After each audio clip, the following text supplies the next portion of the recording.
We're live. Yay! Hi, everyone.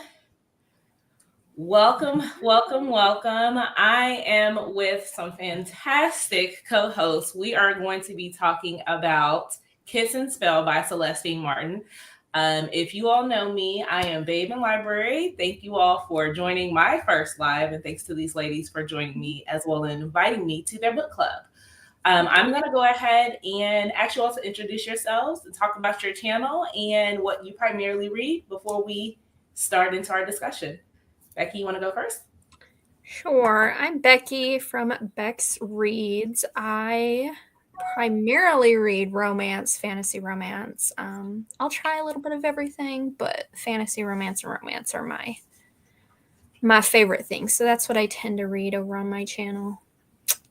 And thank you to Lisa for joining our Coven this month and being a great host. I'm Jackie from First Lady Reads, and I tend to read. I read a little bit of everything. I just kind of go across the gambit. But what's been hitting lately is historical fiction, wintry stuff. That's what's my jam right now. So wintry stuff. What a genre. Wintry stuff, yeah. Like I don't really know what else to say about that. I really read everything. Yeah, I do. I read everything. My favorite genre is historical fiction, though. That's like my bread and butter. So. You do. My name is Kristen Craze Books. My channel, I would say I also read a little bit of everything. Fantasy, romance, horror, cozy fantasy, I feel like is a big one, but not as much lately. But I try it all. I'm open to most things in reading. Right. Well, thank you, ladies, again for joining. I don't know if you guys want to. I did. Okay, so 2 weeks ago, we had a reading sprint, and I said that I would do some questions just to get us going. Yeah. So I did go in and list some questions. I think the first one is just very easy. Did you finish the book? I did, yes. I did not. I have like 100 pages left, but spoilers be damned. I'm going to finish it. I'm having a good time with it, so. Oh, that's surprising. Yeah, I'm kind of surprised by that, too. Why is everybody surprised when I have a good time with things? I don't know. I did finish it like 2 weeks ago, so hopefully I can remember. As we talk, I'm sure it'll start to come back to me. Okay. All right. Yeah, so that was the thing. Like, I read it probably about 2 weeks ago too, like right after we finished the live show. I was like, I have to take notes. If I do not take notes, I'm going to be no good on this show. So I see we have, it looks like one other person or two other people on. If you have read the book, feel free to put it in the comments. Just to let us know if you've read the book or if you DNF'd it.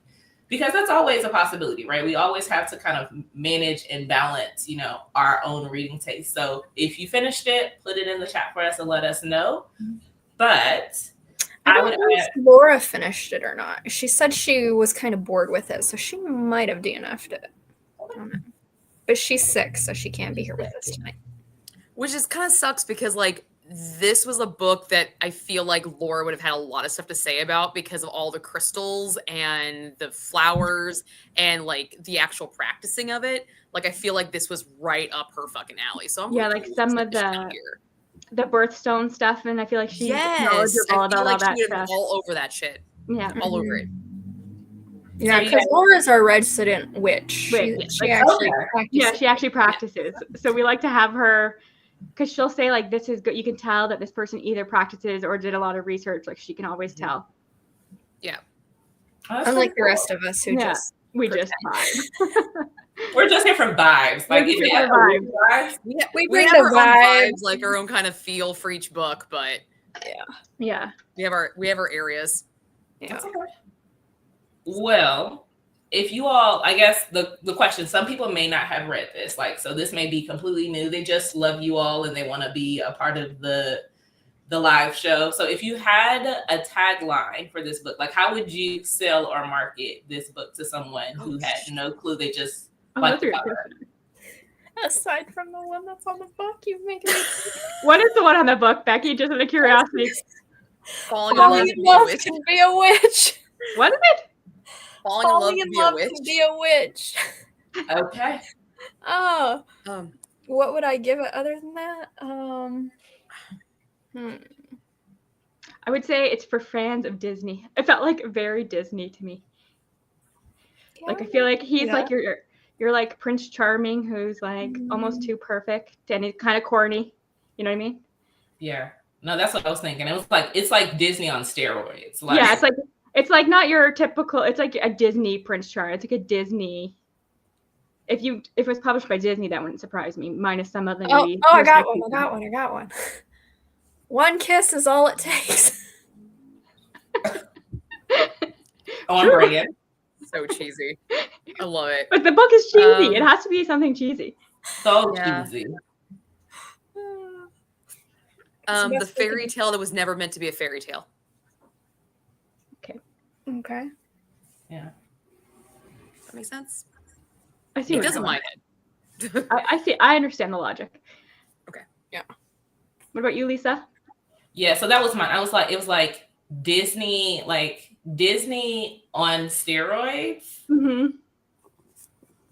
Small town Disney on steroids, because like that, it's giving like that small town. Everybody like Gilmore Girls. Everybody knows Gilmore your Girls name. meets Disney. So Ren for this Disney book adults. is actually like, it reminded me of this town in New Jersey called what's it called? Asbury Park. Okay. I feel like that's where it was inspired by, Well, they because said New some of Jersey. the towns that it mentioned, like Point Pleasant Beach and Belmar, those are actual towns in New Jersey. Oh, interesting. That aren't Where's the author from? I don't know. New Jersey. She's from New Jersey, but it doesn't say Yes? where in New Jersey. Oh, well, that would make sense then. So Okay. I feel like it reminded me of that place with like the boardwalk and the little community and all that jazz. Mm-hmm. So you could probably visualize it pretty well. Yeah, I could. That was one of the things I liked about this book, was like, oh, this kind of, I know where it's set, and like things were mentioned, and I was like, Wawa, I know what that is. Oh, I know what a Wawa is too. I'm Canadian. Go. I don't. It's a You gas don't? station convenience It's like a fancy gas station, isn't it? Oh, it's like, well, so like when I hear people talk about it, because everyone talks about like Buc-ee's being like this magical place, but like people go to Buc-ee's for food, right? Mm-hmm. And so I think a lot of people like Wawa's food. But to me, it's very similar to a Quick Trip. Yep. Yeah. Like a big Quick Trip. Yeah. It's not as fancy as Buc-ee's. No. I know Wawa, but I don't know Buc-ee's. Isn't that weird? Yeah. Maybe just because I'm closer, like in Canada, we'd be. Yeah. But yeah, gas station convenience store. That's all it is. Yeah, we don't get you can't get like nice food at a gas station in Canada. That's like not a thing. You're not going in and getting like a sandwich. Well, I don't know that Wawa's food is great. People eat it. I think people love it. I hear people rave about it. It's like a cult thing. Agreed. Anywho, back to the book. Yeah, this is what happens. This is what happens. Yep. Welcome to the first rant. Gas stations. I was about to continue to go down the rabbit hole, because like in my mind, just going, like the idea of just going to a gas station for food is strange. It's like, It is strange. I agree. Yeah. My husband likes gas station hot dogs. Yeah, like The that's the Quick thing. Trip, Quick and Ease, gas station hot dogs. I fucking hate those things, but he loves So them. they actually have drive-ins at Wawa's. Oh, Where do they? you go through the drive-through just to order food at Wawa. Oh, Oh. Quick Trip and Quick and Ease, they don't have those. I'm sure that there's a interstate gas station that has one of those, but I just don't drive past one to know it. Our gas stations just have Tim Hortons because it's Canada. So they just throw a Tim Hortons in there. And there you go. There's one that have fast food like next to it. Like there'll be like a gas station and like a Taco Bell or KFC will be attached to it. Yeah. But Oh, there's no, still no. technically This is specifically Wawa food here. yeah. Yeah. Yeah. Like I think McDonald's and like BP have some sort of connection. Yeah. Yeah. Okay. That's fun. So- Yeah. That was The things you learned. So to me, this felt very, very cozy, and I'm not like I'm gonna try to get into like cozy fantasy, cozy mystery. I don't think it's for me. I'm a person that loves like angst and drama and tension, and like give me something. But this felt very cozy, which I guess to some degree was nice for me. But like they had a lot of vivid settings. So is there any place that you in that particular town that you'd be like, oh, that seems really cool, I'd like to visit? So for example, they had Gwen's coffee shop, the botanical garden, the fairy godmother's, party, or Ursula's candle shop. Is there anything that you were like, oh, I'd like to, if I were sucked into the book, I'd go there? I really liked the botanical gardens. I thought those were cute. I knew you were going to say that. That's my answer too. Yeah, I have to go with the gardens too.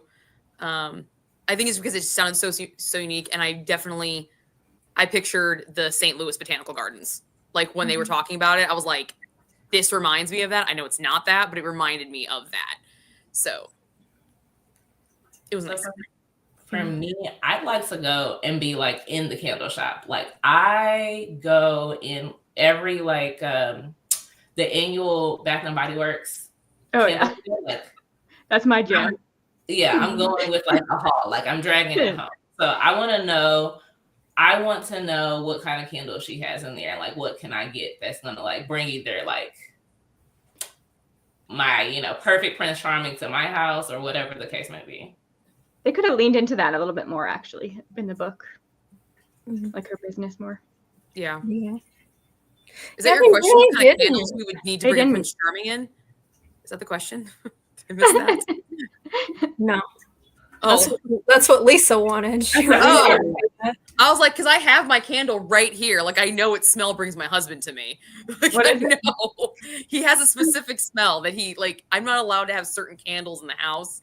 He doesn't do fruity. He doesn't do, I don't do fruity either. I like more of the masculine earth-based scents. Same. So, like, this guy right here what is this? This is black sandal and cashmere. Wow. And then I got winter spruce over there, and I like the fancy candles. That's not Bath and Body Works there. Yeah, I bought that at Hobby Lobby because I really liked the container for Halloween. It's been sitting here since Halloween. It's cute. I don't burn candles. The mainstay candles from Walmart because they used to be $5. Now they're like $9. How do they smell? Like, do they actually smell? Yeah, you can smell them like throughout the mainstays. house. Mm-hmm. Yeah. Okay, I have to try them because we do have that. Because they're cheap and they burn like really evenly. I really like the mainstays that have the real wick burning, so you have like the crackle. Mm-hmm. You tried those. The crackle wicks. I love those. Those are so much fun. I just like those because they give off good smell. Yeah. That's all I care about. They're also cheap. It's like I'm like, why are you buying these Bath and Body Works candles for like $20? No, you got only on sale. You don't buy them. You don't buy them full price. Some people do. I know some people do. Like, you're just buying the canister. Yeah. Do you all get bookish box candles, or like have you seen the ones that like this smells like? I haven't for a really long time. I used to get some. They didn't smell like but I never got any. Particular, they just had like labels on them that were bookish. Yeah, I just have one that smells like the bookshop. Like that one's old. I feel like it was like one of their first ones that I have up there, and that's it. Like I went to a bookish event and they had all of the ones that smelled like Sarah J. Maas's characters, and I was like, okay, let me smell it. Let me see if I can feel the vibes. And it smelled great. Great. It smells fantastic. What your sand smells like. Fantastic. I'm not gonna lie. If someone said this is a candle of a Cassian, I don't picture I can't smell a scent reading those books. Because I just get descriptive words of musky and earthy. I'm just like, I don't know. Guys get so much cooler words than we get compared to fucking fruit. Roses. That's one thing I'm keeping track of this year on my random shit to keep track of is the smells in books. Really? Yeah. There was a shit ton in this one. I was gonna say, what was in this one then? Jasmine. Did I pay attention in this one? There was jasmine. I think I did. Yeah. Hold on. If you had the candle shop, there'd be a million, you would think. Yeah. No, not like scents. Like what when they describe the person, and they're like, "Oh, he smells like this." I think I did have one for this. Yeah, I did. Fresh squeezed grapefruit, newly cut grass, and hot syrup-drenched pancakes is what he smelled like. Yes. All mixed That together is in one one. hell of a combination. Okay, I don't like the smell of fresh cut grass to begin with, so that just like ends Agreed. that. But he smelled I'm like allergic to her. He smelled like all three of those combined. Combined. Fresh squeezed grapefruit with newly Make cut that. grass You should have made that into a candle. and That would've hot been funny. syrup drenched pancake. That Why don't sounds you make a candle disgusting. of that? That would have been hilarious. Now I just want fucking That's- pancakes, man. That sounds like it would smell nauseating. It does. It does. Like, oh, you smell like Like you just went and mowed the syrup lawn. now and you're having grass. breakfast. Ew. And I've never like smelt somebody and been like that specific. You smell exactly like this. You smell like syrup and grass, sir. Okay, when my grapefruit. husband mows the grass because that's his job, and he comes in, I'm just like, don't even get fucking near me because I can't stand the smell of fresh cut. I cannot stand it. I'm allergic to it. Oh, You know the wouldn't like smell I smell of really this like, and guy, I don't then. want to embody this. No, I have to run. I'm not a huge fan of his anyway, so it's okay. What's his name? Uh, Xavier? Xavier. Yeah. You'd be sneezing around Xavier. That's okay. Okay. That's all right. Don't need to get too close. It's a bit too There's corny a for my smell that I taste. really like, and I don't know how to describe it, but like freshly fallen snow when you walk out, there is I don't even think it's a smell. It's just how clean the air Mhm. feels that it Yeah. gives it this clean smell. I'm like, I want this in a fucking candle. Like, I want this, and I want it to like. I like the cold air coming into my lungs. Like, I take a deep breath, and I'm like, oh. But then after a couple rest, then you start smelling me outside, and you're like, never mind. It's like that first initial cold air. I love that. Yeah. I must be nose blind to that because I don't. But sometimes they come up with scents and they're like, he smelled like moonlight. I'm like, what the fuck does that smell like? I'll take moonlight. Yeah, at least the descriptive words are all real smells in this Yeah. one. Flannel is my favorite. I love that smell from Me Bath and too. Body Works, but I'm like, this does not smell like flannel. This smells like a Flannel is- woodsman in the woods that's been hunting, and there's some smoky back It's scent supposed to to it. be like There's a fire. lumberjack. Who wears This flannel. smells like my Yeah. lumberjack, my lumber snack. Yeah. That's what it smells like. Yeah. Not fucking That's why it's called flannel. flannel. Flannel. Because in real life, flannel smells like mothballs. Like that. That's what it smells like. It does. Like, the smell of old man. Love it. That mahogany teak wood that smells like Abercrombie that everybody's obsessed with. I love that. Uh-huh. My ex wore that, so that smell makes me want to vom. Do you guys remember the Curve perfume for guys? Curve Yes. cologne? Anything that Yes. smells like that, I can't tolerate. I love that smell, but it brings back so many fucking shitty memories. Yeah, that's I'm me with like, Abercrombie Fierce. I walk by Abercrombie like, "Ugh." Okay, That's how I feel going into Sephora. I'm like, Oh, really? that How come? cosmetic smell is awful. there's Okay. too many scents all Yeah. at So once. fighting. So that's how I feel about like Teavana. Like I don't like tea. So I hate the smell of it. And I'm like, could you guys like put this in like the deepest, darkest corner, like in the mall? Is Tivana still around? We have a Mine is canister dying. of it. Weird. I don't know where it came from, like who bought it or what. It must have been my landlord who bought it. You have it in your house. Yeah, it's still in my house. It's empty, but we have the canister. See, we're really talking great about this book. Yeah. Okay, all right. Welcome to our world. Okay, so it seems like we have opinions. So like it sounds like someone has an opinion of Xavier, someone has opinion of Ursula probably. So they have a falling out about like the true love questionnaire on a dating app. Did anyone take a side? Like, does anyone have like, were they on Ursula's side or were they on Xavier's side? Or you're like, or neither, like, this is a dumb conversation. I almost cursed. This is a dumb conversation. Like, Every conversation they had was dumb. Kristen, what are your thoughts? I just couldn't get past, to be honest, Xavier's like, I don't believe in love, as he's talking about how much he loves her. I'm like, I can't. Like, he was driving me up the wall. That was like my whole. So anytime, it was always on Ursula's side every time. Really? Okay. I liked him because he was grumpy and he really didn't want to go through this whole dating shtick. But that didn't last very long. I was like, I feel you, man. I feel you. But yeah, their whole conversations about it were kind of dumb.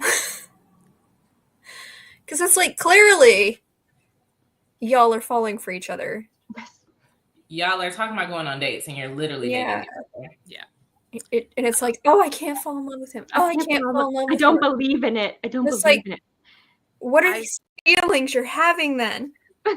I felt like this book suffered from a lot of assumption on the other person's behalf of the other person. And we all know what happens with that. It just extended this. Like, all they had to do was actually verbalize their conversation. That was one of my complaints. I was like, I felt like this. It's not a long book. No. But it took me a good, week to get through this. I mean, I've been reading it since 1 o'clock this morning. Or not, I started at 1 o'clock this morning, then I went to bed at 2, and then I woke up at 9 and continued it. And I only have 100-something pages left. I've been reading it all day. Well, it feels like it should go really quickly because, there's not much substance. Just like a contemporary paranormal romance. Yeah, it shouldn't be this long because they're having the same conversation over and over. They're saying, well, she wants a long-standing thing. No, she didn't say she wanted a long-standing thing. She said she wasn't looking for anything serious. That's exactly what you're looking for. You're assuming she wants that because that's what you actually want. And she is just like, oh, well, his kisses are meant for somebody else, not me, because it's not what I want.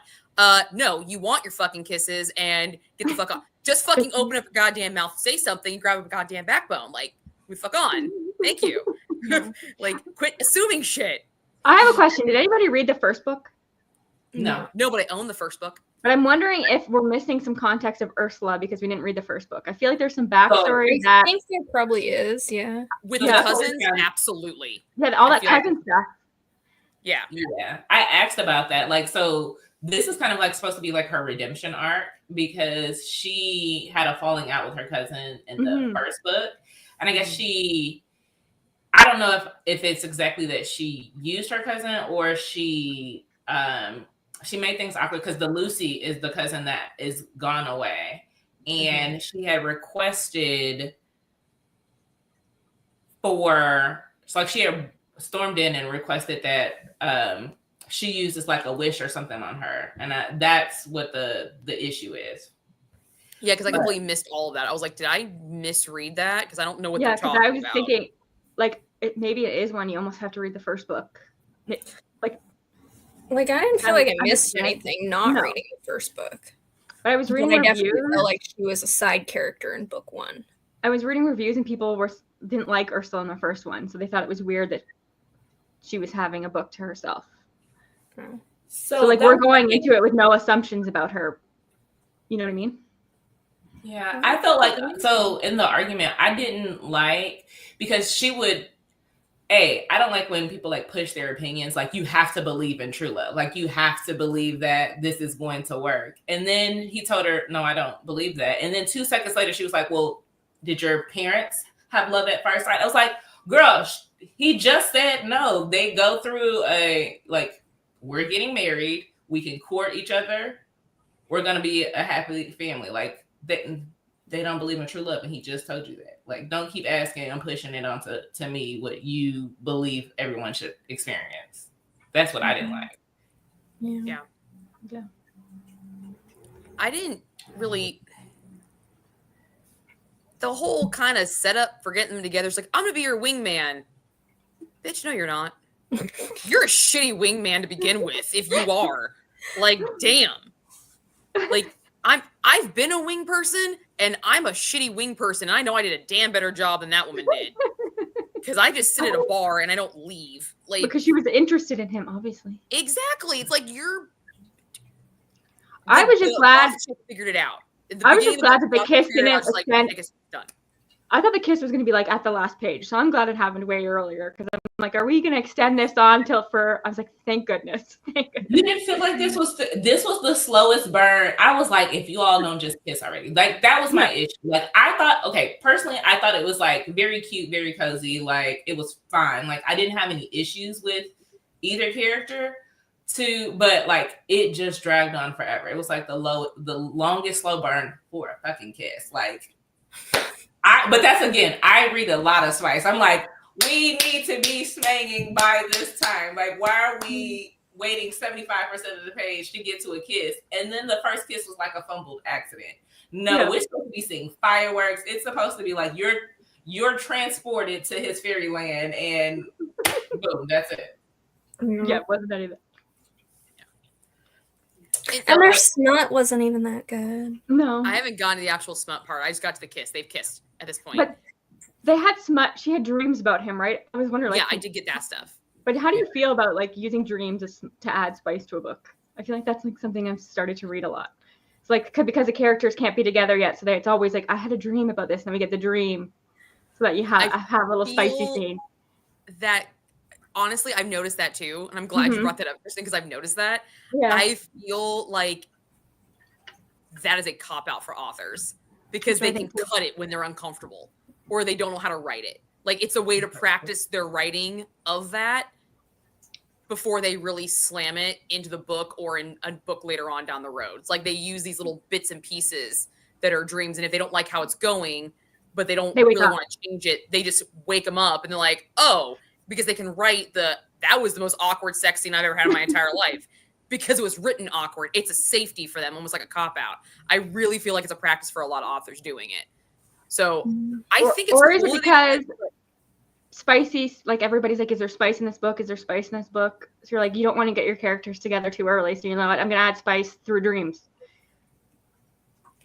So I think it's interesting because I literally just read a book now. This book, it's a cheating romance. Like they're like both of them are in relationships with other people, but they dreamed of each other in their dreams, and then it's terrible. Like they went and slept with their partners after having the dream about someone else. Like that right there, that is how you write a dream.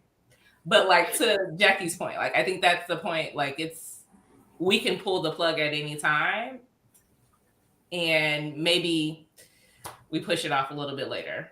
Yeah. Mm-hmm. I think if it's done in like a fantasy sense, where they like, you know, their mates or bonded or something, and they share their dreams, so it's almost like they're experiencing it. It's a lot easier for me to get on board with, and if I can feel their chemistry, I find it hotter. But in just like a contemporary sense or a paranormal sense, where they have no fucking clue that each other's dreaming about each other, it's like it might as well just be masturbating because this is as good. Like, what are you adding? What's it adding to the story? It's like there's nothing there. Yeah, it's not moving the plot forward. It's just so that you can say you've had some spice in it. It's like they don't know that you're dreaming about them, and you don't know that they're dreaming about you. I guess it's to be like, oh, maybe I am in love with him or her because I had I'm dreaming about them. Well, shit, I must be in love with lots of people then. All the people from Bridgerton, right, Becky? That's who you're dreaming about. Oh yeah, in real life, Kristen. I do think it's interesting though because like she did have like the ability to. Damn it, Jackie. I'm going to spoil. You can fit. You're fine. You're fine. Okay. Spoil it. It's okay. So like it sounds interesting because you all talk about how much witchiness or if they're practicing. So they talked about like some magical displays. So I did like the astral projection where he was able to visit her through like it. Either her dream or like she was able to bring him once she's unlocked her magic. So I thought that was kind of cool. Mm-hmm. Astral projection's always cool. That's exciting. They could have done a smutty scene with that though, and they didn't. Wait, god damn it. Anytime you can do an astral projection, like fucking use it. Seriously. Fucking dope. I also liked like there was the idea of come hither oil. Again, still trying to like get the sense of somebody coming to me. But is there anything, so they talked about like the remember tea or future visions, like what type of power would you want if you were in a coven and you were able to have like the ability to see the future or the past, go to the past? Would you be able to like use spells, crystals? What would you all have since you all are witchy readers? I want earth magic. Okay. I feel like because it's, it's always around. Like doing what with it? I don't know. Healing shit, making healing potions. Throwing stuff. For some reason, a healing magic is always the most interesting for me to read. Basically, I want to be a hedge witch, apparently. There you go. I was going to say, it sounds like you really actually do like Xavier. He talks to plants and makes them grow. That I did. I did like that about him. I liked how he was able to like manipulate the plants and stuff. Yeah. And he was very into his botanical. True. Yes. But yeah, that's what I would like. I'm not too into the whole seeing the future, reading the past type shit. I'd be okay with the past. It's the future stuff that freaks me out a little bit. But what would you use to look into the past? What do you mean? Use my mirrors, crystals.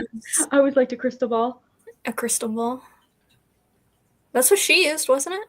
Yeah, because that's on the cover. Yeah. Well, she couldn't use it, right? It was her aunt, and like she could couldn't do that whole ceremony and all that stuff. Yeah. What are you doing, Jackie? I just want to read people's minds. Really? You freak. Yep.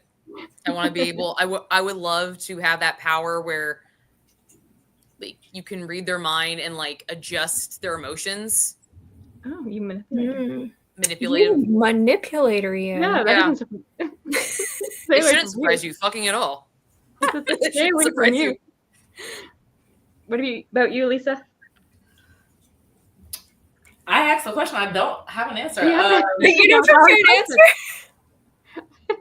You know, I'm trying to think like all the shows. Like I'm thinking about Charmed is my favorite. I say like Charmed. Like, yeah, like so I'm like, but I don't want to be able to touch someone and get a premonition. I would absolutely hate that. Like one, I don't want to be out there touching people in general. Like or touching I don't want to be able to touch them. Like I want to be able to just be in the room. I don't want to actually touch them. Yeah, you don't have to have that the connection.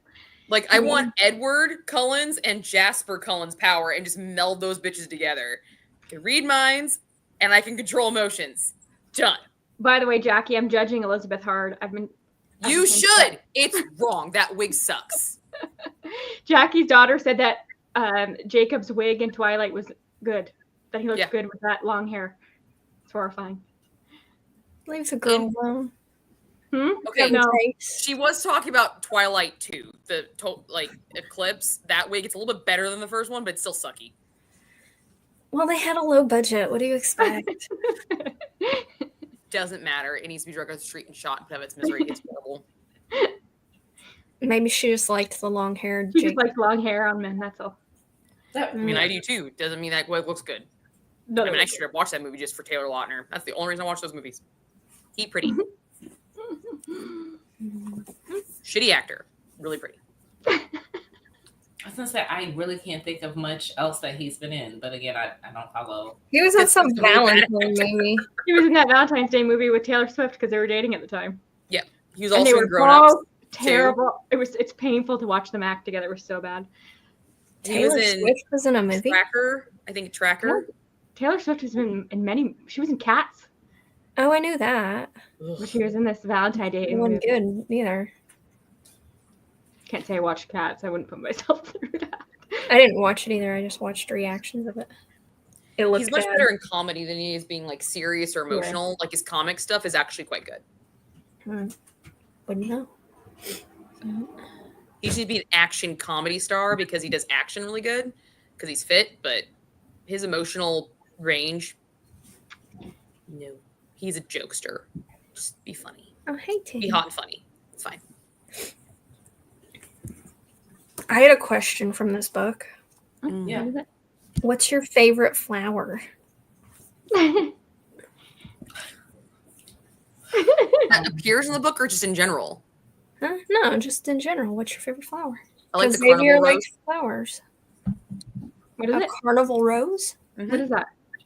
It is an orange and yellow and red rose. It was my roses for my wedding. Oh. Because it was Halloween. I'll just bring you a picture up. Are those natural occurring or do you dye them? No, they are a hybrid rose. Oh. They look like that. Oh, yeah, those are pretty. Oh. I love calla lilies, particularly the purple ones, like the. I like those too. Yeah. I like lilies of the valley. Lilies. I like hyacinths. They're my favorite flower.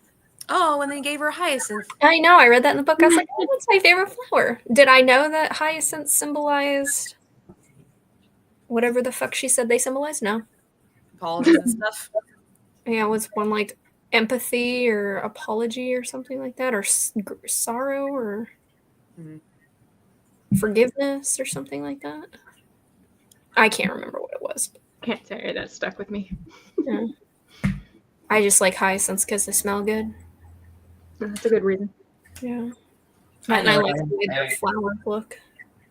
But they die so quick. My sister actually got me some hyacinths like a week ago. They already did.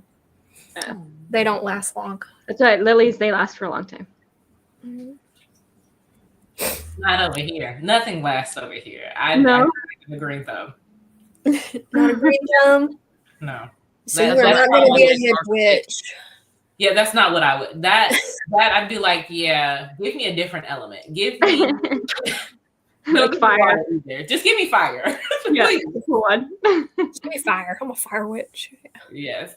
Yeah. Speaking of fire, I had extreme emotions with like, would you all forgive Lincoln? Like, would you all fuck no. Fuck that guy. Can you remind me? He's the guy who left her at the altar. Oh, from via book one, text message. From book one, I guess. But I don't know what she did in book one. No, it was at the in beginning. general, I don't need to know anything. They were about to be married, and he just texted her and said, "I can't do this." Yeah, but but did that happen in book one? And we just got like a recap of it in book two. Oh, I don't know. But that's a vibe I got. All I know is that guy. No. I do not care. Furthermore, I will not be friends with your girlfriend. I don't care how nice. No, that was weird. I would have totally called him out right then and there, be like, "I'm sorry. Yeah, we know each other. He left me at the altar." Absolutely. He was like, "Oh, we're old friends." Sir, lie. You're a little too forgiving. Like, I get you live in this. I think that's my problem with small town stories, is like everybody's like super close knit and everybody knows everybody's business and everybody wants to be. And I've lived in small towns, okay, and maybe it's just me, but no small town I ever lived in was that fucking close knit. Nope, same. It was like you had a subsect of people who knew everything about each other, and then you had like the normies who nobody gave a fuck about. The normies. And it was like, oh, you know so-and-so? Nope, don't have a clue. Name sounds familiar, but other than that, couldn't pull them out of a lineup. So when I read these stories of small towns, I'm like, do these exist? And now they have like the little balls and all that stuff. It's like, I'm like, I'm not a big fan of small towns in books. Like, I like the idea of it. I like the idea of community and people caring about each other. But then a part of me is like, bitch, I don't want you all up in my business all the time. You don't need to know everything about me. I'm saying, because her getting 200 votes for somebody to make her like the town smitten person, I'm like, people just want you to burn again. Like, they just want to see you go on dates. And that was just a weird concept to me. Like, I didn't get that at all. You had to be single to accept it, and you're supposed to go on dates. It's like all these stupid rules. If they date you, like, and they marry you, you get like good luck or good fortune or something like that. No, thank you. Excuse me, Mr. Ogre and Miss Orc. No, thank you. Yeah. The top is closed. Yeah. I felt like when he came into the shop and told her that they've only had the elections open for 2 days, and she was already a qualifier or whatever. I felt very Stephen King Carrie at that moment. I was like, shit's gonna go down. I guess they're setting her up. Yeah, because like nobody liked her in this. Like, that's what I was confused about too. Well, she did do all that nice stuff for like her community center when she got. So maybe people learned to like her more for that. Yeah, but I felt like straight up this is a Carrie situation. Some pig's blood's gonna be happening. Some sacrifice. That would have been a twist. Something would have added some plot to the book. It would have. I think like that too, Jackie. I'm right there with you. I'm like, oh yeah, the whole town. They're all gonna laugh at you. They're all gonna laugh at you. They're all gonna laugh at you. Probably because it's more realistic. I need to watch that movie again. No, I feel like they wanted her to find her happy ever after being tilted at the. But like, okay, so I've never been left at the altar. Okay, that was one of my biggest fears when I got married. Is I was constantly like, "Where's Lauren? Where's Lauren? He's downstairs. Okay, he's here. He's here." Like, so they had to tell me multiple times that he was there because I'm like, I'm a difficult person. I'm fucking know this. Okay, I'm like, I get it. All right, and everything else fucking happened that week because I got married during COVID. But I could not imagine what that would feel like. Like, I've never met anyone who's had that happen to them, but I cannot imagine the embarrassment, the hurt, the pain. Anybody who could forgive somebody for doing that, props to you. You are a big ass person, but no, absolutely, that is just no. Did you read Make the Season Bright? You know, Make the Season Bright by Ashley Herring Blake that just came out? That's the whole, it was a second chance romance, and she leaves her at the altar.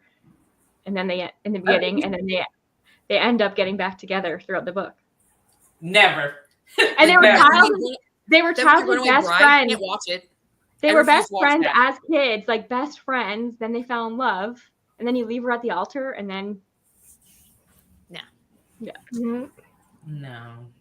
And I felt like, so that was my thing. Like, I felt, one, because he was like the mayor's son, that's where everyone was like, okay, it's fine. But I was like, it's a small town. I'm leaving the town. Like, I've got to go. Yeah. Because a lot of when you're left in the altar kind of books I read, they do leave. And then it's like, oh, I get a romance. I've left the small town. Yeah. Like, that makes sense to me. You're not sticking around and your ex is around and now he's like at your little ball thing or whatever. And she had to pay back everything. And with this dude's, he seems like he's got more money than her. What the fuck you have to pay all that back for? Yeah, he canceled. I would have been like, I'm sorry, you need to hit him up for the check for the refund. He's the one who left. Yeah. Nope, I couldn't do it. I'm not that big of a person. No. Like, nope. That didn't happen to me. I'd be like, I am out. I'm going to Slogbard and moving the fuck out of this country. And okay, here's a question. If you were left at the altar, would you return the gifts people gave you or would you keep them? Because me personally, I'd keep those motherfuckers. I'd be like, I'm sorry, my heart is broken. I need these gifts for reparations. This kid today makes me my feelings away. Yeah, I don't know. As soon as, like, if I would have been left at the altar, I would have been more like, get me the fuck out of here. I would not have thought about the gifts or anything. And I would have been like, well, you would have had to handle this. I can't do this. Eventually, though, you would. So I do like those romances where they're like left at the altar and they go on the honeymoon and they find the person. I like that too. Yes. I would have done that. But I didn't have a honeymoon. But if I had, I would have done that. Been like, I'm taking my fucking honeymoon. Get fucked. Yeah. I'd have been like, well, this shit's already paid for. Yeah. Bye. But do people buy people wedding gifts anymore? I think it's enacted like that. Move to Slogbard. Thanks. I said, do people even buy people wedding gifts anymore? I feel like you just write people checks now. You just give people cash. That's it. I think some people still do. I think Family Town tends to do. I feel like it's like a wedding shower thing more than like the actual wedding. Because they just put like the box and you just put your envelope in it with cash in it. The last two wedding invites that I had got, they requested like honeymoon. You pay for like an excursion for them on their honeymoon, or like you pay for like a wine at dinner or something like that, as opposed to like giving them gifts. Yeah, that seems to be the norm now. Like, yeah. That's because, like, what the fuck do you get people at because people aren't getting married at 20 anymore, but they have stuff. It's like, do you really need another punch bowl? Yeah. No. Like, nobody's registering for China anymore. That's like not a thing. Yeah. I mean, I did get dishes at my wedding, so. But I wanted new dishes. Was it fancy China, though? No, I already had a set of that. So it's handed down from your family. Yeah. But, like, I personally, when I think... Not that I'm ever going to get married, but I would take all that money that I'd spend on a wedding. I'd just go to the fucking courthouse, get married, and then take all that money and spend it on a honeymoon. I could do that for you. Yeah, I'm not doing that. Like, I don't even like half. I don't like enough people to invite to a wedding. What do you mean? I want to go to your wedding. Okay. So rude. You can be invited, but you're not that far. You know, if you show up, show up. If you don't, you don't. No biggie. I'll just show up outside the courtroom. Yeah. Like with this random person I know from BookTube. Outside the courtroom. Like, I've never met this girl outside of the internet, and here she is being my maid of honor. Hey, the first time I met Caitlin, I was in her wedding in person. The first time I met her, I was in her wedding. I think people do that. Yeah. She was an author from Ohio. I helped her edit her book, and she was like, "Hey, would you be in my wedding?" Sure, because we became really good friends. I showed up at her wedding. I officiated it too because I stand there and read everything. Are you ordained? No, Oh. her uncle was, so he's the one that signed the papers. I just read the ceremony because he didn't want to speak in public. Yeah, I've done that. That's interesting. I'm also not ordained. You just have to have somebody that is that as at the wedding that can sign it. Mm-hmm. Yep. Interesting. Technically, she got married a month before the ceremony. I just did the ceremony part. They were legally married a month prior to it. This was just like the wedding ceremony thrown together. Getcha. Yep, I was there. The first time she actually personally met me. I don't think anybody should invite me to their wedding because I haven't had the best track record of attending weddings and the marriage actually working out. Oh no, you're a jinx. I was my sister's flower girl. She divorced. I was my friend's not maid of honor. What's the other bridesmaid? She divorced. Who is the other one? Oh, I guess they're still married. See? Okay. I wouldn't call it a happy marriage, but they're still married. What about just as a guest, though? You don't have to stand. Have I been to a wedding where I was a... Oh, you're so popular. You're always in the party. I'm trying to think if I've been invited to a wedding where I wasn't part of the thing. I don't think I have. No? No. I guess I was in my brother's wedding, too, but they're still married. So, hey, I'm 50-50. 50-50. Okay. Book related question. Like I told you all, I like the drama and I like the angst. Yeah. Speaking of weddings and marriages and sticking through, like I wanted to see the parents, like Xavier's parents drama. Like I wanted to get into knowing like, hey, you've been cheating on the mama, and that was the most tea in the entire book. And you decide to stay with this man. It was like, oh, as long as it don't come out, baby, let it out the closet. I want to know what's happening. Let me see what's going on. So the thought process of what is like, do you all read, like you all are reading fantasy romance and cozy romance, but if you had to get into like a angsty drama tension, what's your like forbidden thing that you like to read?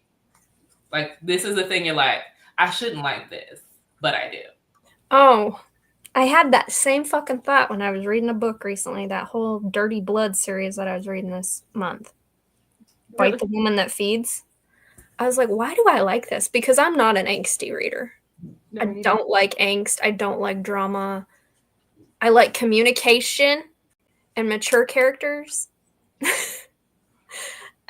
And that book was just nothing but argumentativeness and bickering, and I'm like, why do I like this?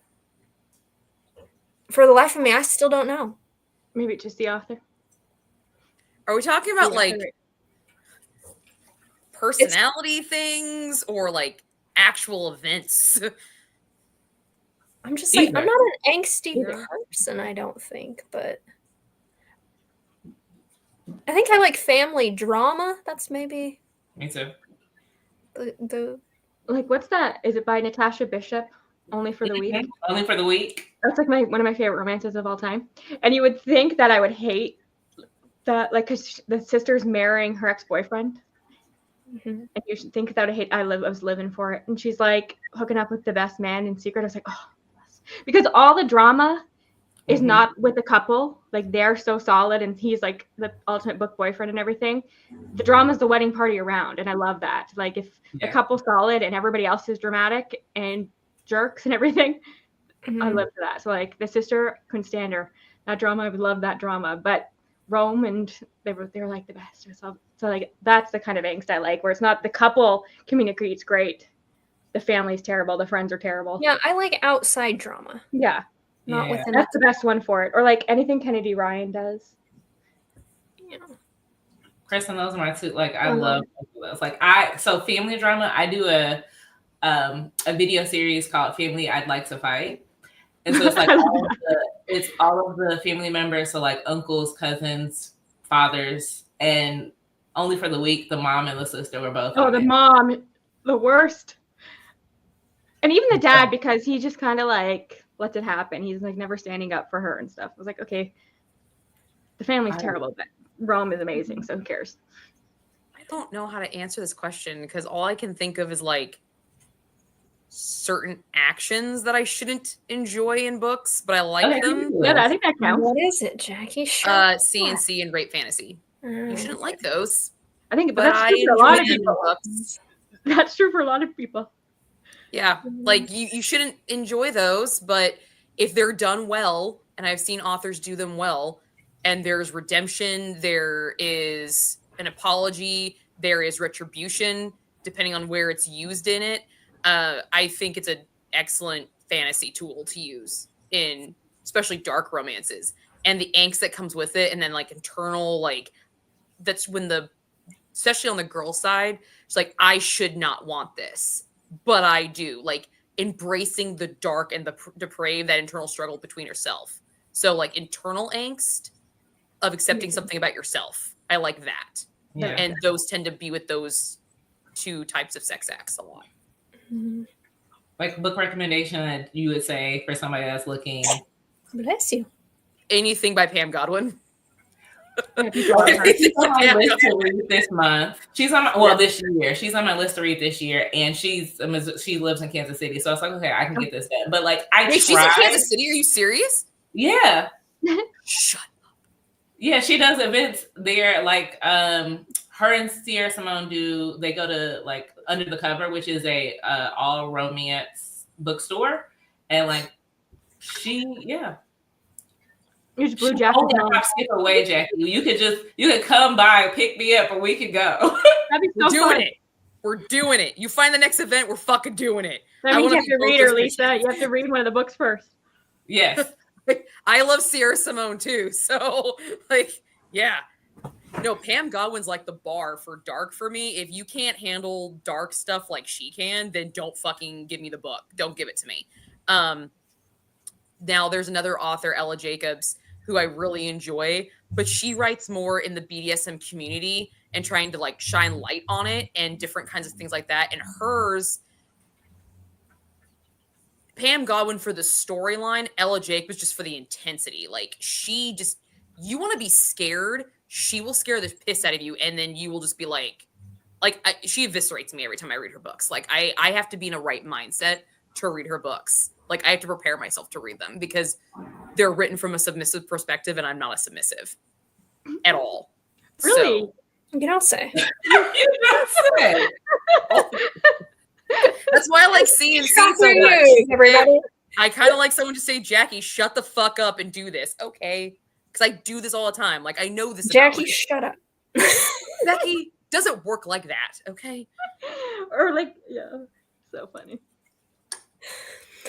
No, I'm not dominant enough to pull that off. Yeah, that wasn't so forceful. But yeah, I like that internal struggle between when you're trying to accept something about yourself. So like, it doesn't even have to be like a sex act. It could be, coming out of the closet, that bitter struggle of, fighting that and, falling in love with somebody that you shouldn't love. Like, I don't really care for bully romances because I don't like the guy telling me a total fucking jackass. I'm just like, dude, you're a dick. Why should I even like you at all? Because I don't. But the girl in it, depending on who the girl is, sometimes they're a strong-minded one, and they're just like, I think I could kick your ass. But then I end up liking you. Fuck. Like, sometimes it's done right. Sometimes. Yeah, I can't. And sometimes it's not. Like Zodiac Academy done. I've never tried a bully romance, but I haven't really tried dark romance. So it's like, because even though I know it's like fiction, it's like when I read, I become the main character, and so I don't want those things happening to me. Yes, even though I know they're not. I'm I'm the character, and so I don't want to put myself in those situations. So I can't dark romances and bullies. I'm like, I can't do it. What about like serial killer romances? Because I feel like that's becoming a really big thing. I mean, I did like the Mindfuck series. I'm not gonna lie. Yeah, I people like love Butcher that. and Blackbird. I thought that Those was are the two I hilarious. did like I- Butcher and Blackbird. Those But are I the two thought it on my was mind. funny. Like I haven't the read that yet. serial killing thing was a mute point. They were just funny together. Their Mhm. banter is what set that book off. Yeah. They could have been, a fucking just a chef and an interior decorator, and it's still been fine. Yeah. Oh, It was how they treated each other that I liked. It's like I like it when they treat each other nicely and respect one another. So I'm such a fucking sap. my daughter and mother-in-law just walked in, and they're like trying to be like super quiet.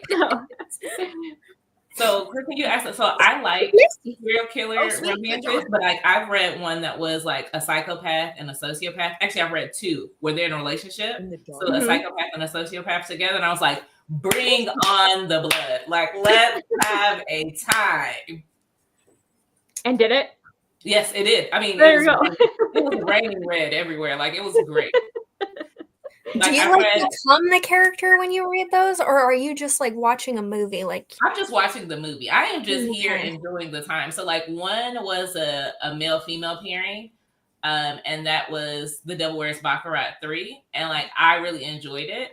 And then there's a male-male pairing where that's called Dysfunctional by Isabel Lucera. Like, so the sociopath was trying to draw out the psychopath, and he was like, "Hey, you live in this small town, like you actually start to care for these people, and I want you to give all your attention to me. Like, let me go in and start messing things up so people can see like you're in this town." And he was like, "Yeah, let's go ahead and have, sexy fun times next to the body of the person we just unalived. Like, let's have a time." Hey, whatever floats your boat and got an itch, you got to scratch it. Go for it, dude. Yeah, this took a turn.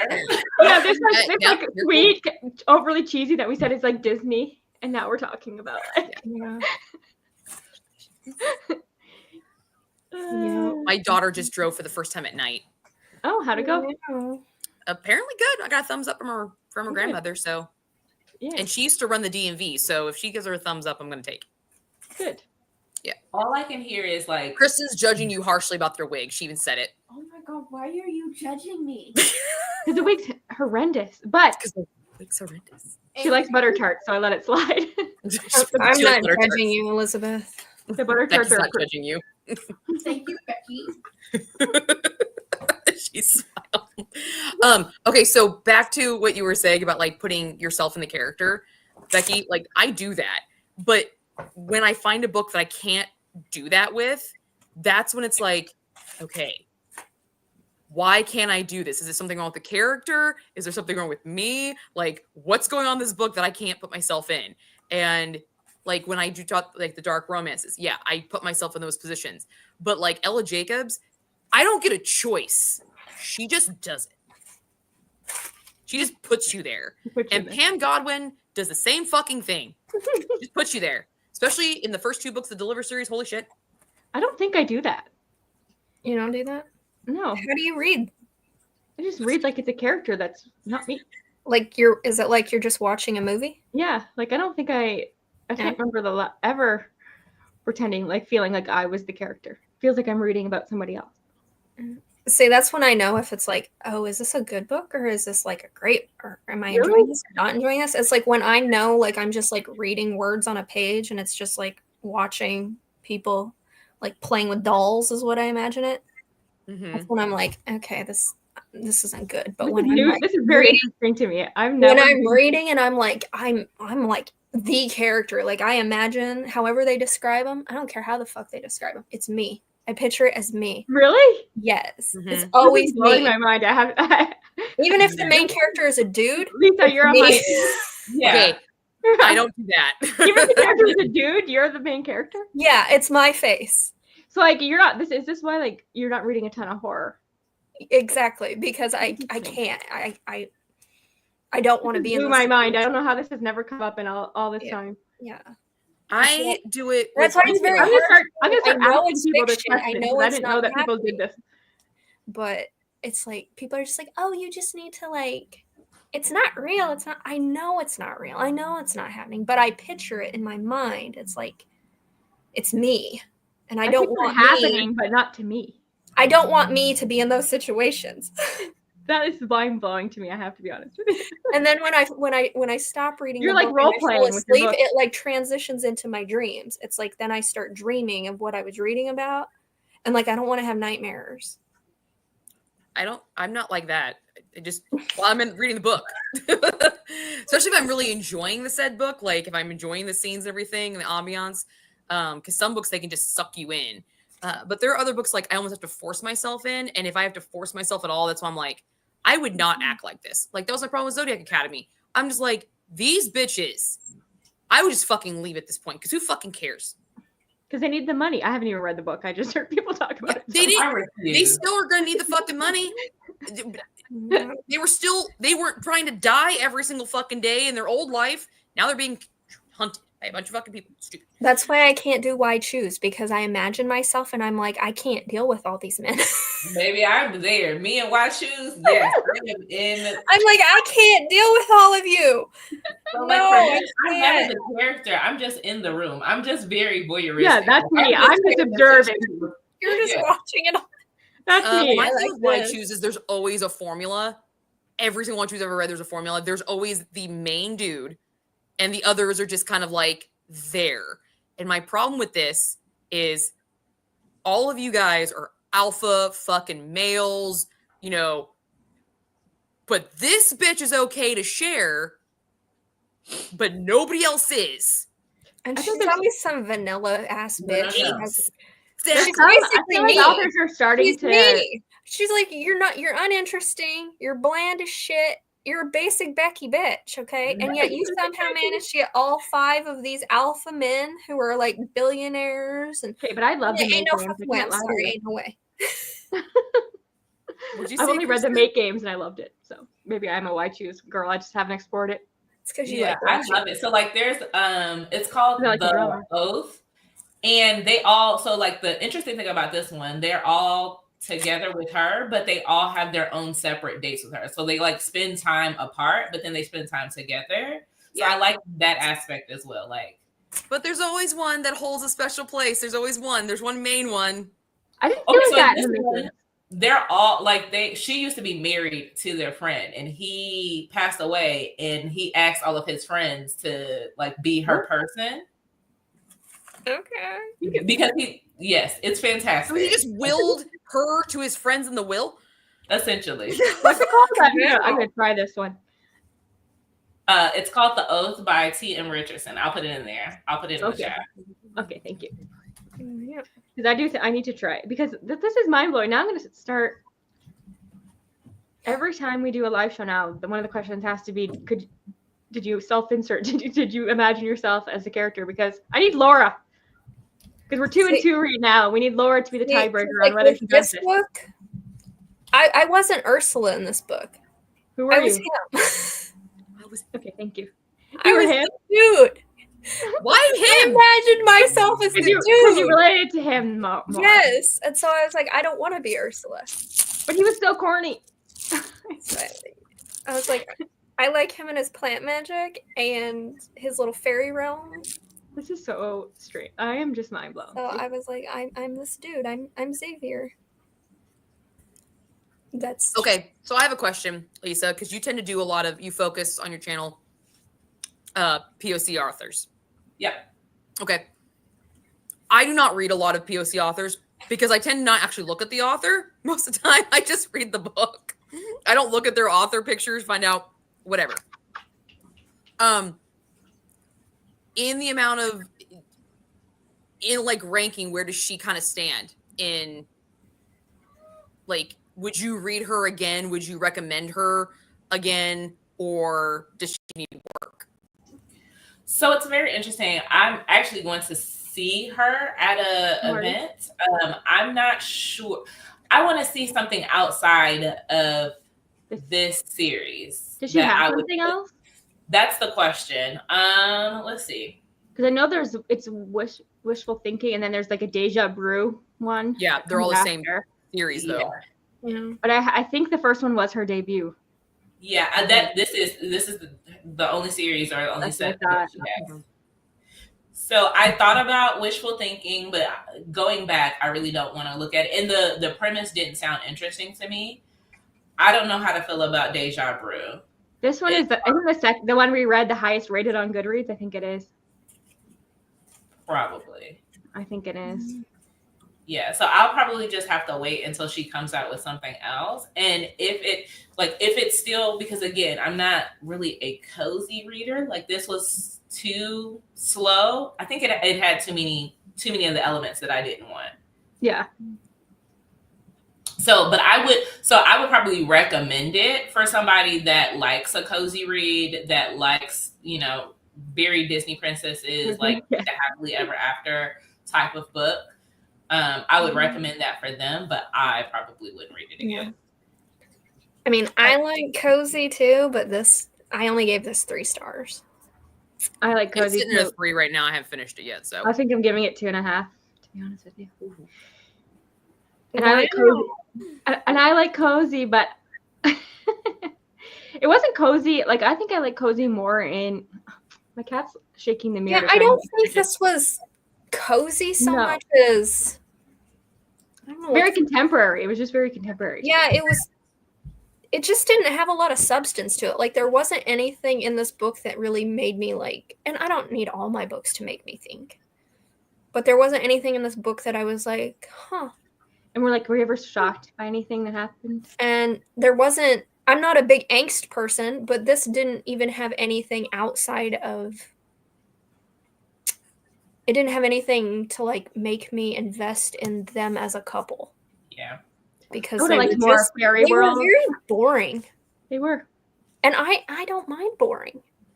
My favorite book has a very boring thing.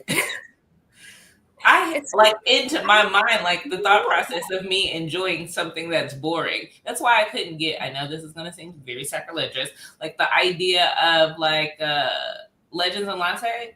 No, I just can't. I know, I'm so sorry. I want to read that one. But no, that's like, I understand why people don't like cozy fantasy. Like, that doesn't surprise me at all. You know what I mean? It's not like I'm like, oh my God, I can't believe somebody. It's like, yeah, nothing happened. I liked that. I liked Legends and Lattes. Nothing much happened in that book. No, but there was something about like the atmosphere. And drew me in. Yeah, like that's what I mean about cozy. Like you can smell the like I feel like the author wrote more of the atmosphere than in something like this. Yeah, this didn't have much atmosphere. Because the focus was more on the romance. And Legends and Lattes, the romance is like a subplot. It's not even at the center of it. Well, there just wasn't. It's like even in like people think Radiance is boring, which it can be to people. I will admit. I love Radiance. Radiance doesn't have much to go on it as plot wise. You really have to be invested in the characters. I think that otherwise there's not much happening. It's pretty slice of life. Lisa, would you call yourself a plot-driven reader or a character-driven one? I'm a character-driven person. That's but I do I need it to have something going on. So Becky, like I was thinking about reading Radiance for you. You just almost got me to go the other way though. Like, but I will. It's a crapshoot. I never know if people are gonna love it or if they're gonna be bored.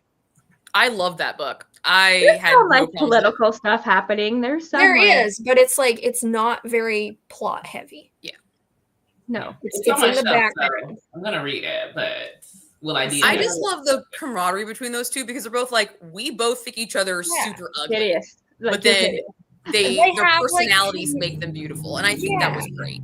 I loved it. Their personalities are written beautifully, and just the way they treat each other and interact with each other is so sweet, and so I connected with their characters. Yeah, I think it's that thing. It's just like what I like. Them as a couple were strong. Everything else, if there was any kind of conflict in that stuff, it was external because of their political stuff that was happening. Yes. But then I know people who are like, man, this is a boring story. And I'm like, yeah, it could be if you're not invested in the characters. You have to be invested in the relationship. Yeah. See, for me, it's like that book that I just read last night that made me cry. Yeah, I added that to my TBR because I saw you loved it so much. Well, I like it. I did, and it reminded me a lot of Radiance because I was so invested in the characters. but if you're not invested in the characters, you're going to be nitpicking everything around it. Yeah. What book made you cry? The Scattered Bones. Oh, okay. I'm guessing that's on KU. Because I was talking with Autumn about it too, and she's like, I'm just not, I don't like this writing style. Some things are very repetitive and corny. And I'm like, if you're not super invested in the couple, you're going to notice. Who did you feel like? Did you feel like you were her? Yes. I was her. You were her. I want to go back. I would not have survived personally if I were in those positions, but because I was her, I was surviving. Jackie, I know you said that you don't read a lot of POC. If you are looking for POC, and if you're looking for like, okay, I need something that may be dark or something, I got you. Okay. I want to know too. I'm trying to read more. Like and it's not something I go seek out. I don't seek out like, oh, this is a POC author. I need to read this book because of that. Like, if the title, The Supremacist, doesn't appeal to me, I don't care what the author looks like. The book doesn't appeal to me, I'm not going to read it. You know what I mean? Yeah. So, and I just never, huh? It's the algorithm, right? Because if you don't see it, like if it's not out there, you probably, people have to like intentionally to say, oh, I want to go read this. Yeah, and I go to Barnes & Noble for a lot of my books, or I go to Amazon and I do hearsay. I look at the title. I never look at the author's picture. And I've gotten slammed for that so many times. Like, they're like, you're not inclusive. And I'm like, I just read fucking books. You want to write a book? Write a fucking book. I mean, I do that too. I'm like, when people are like, oh,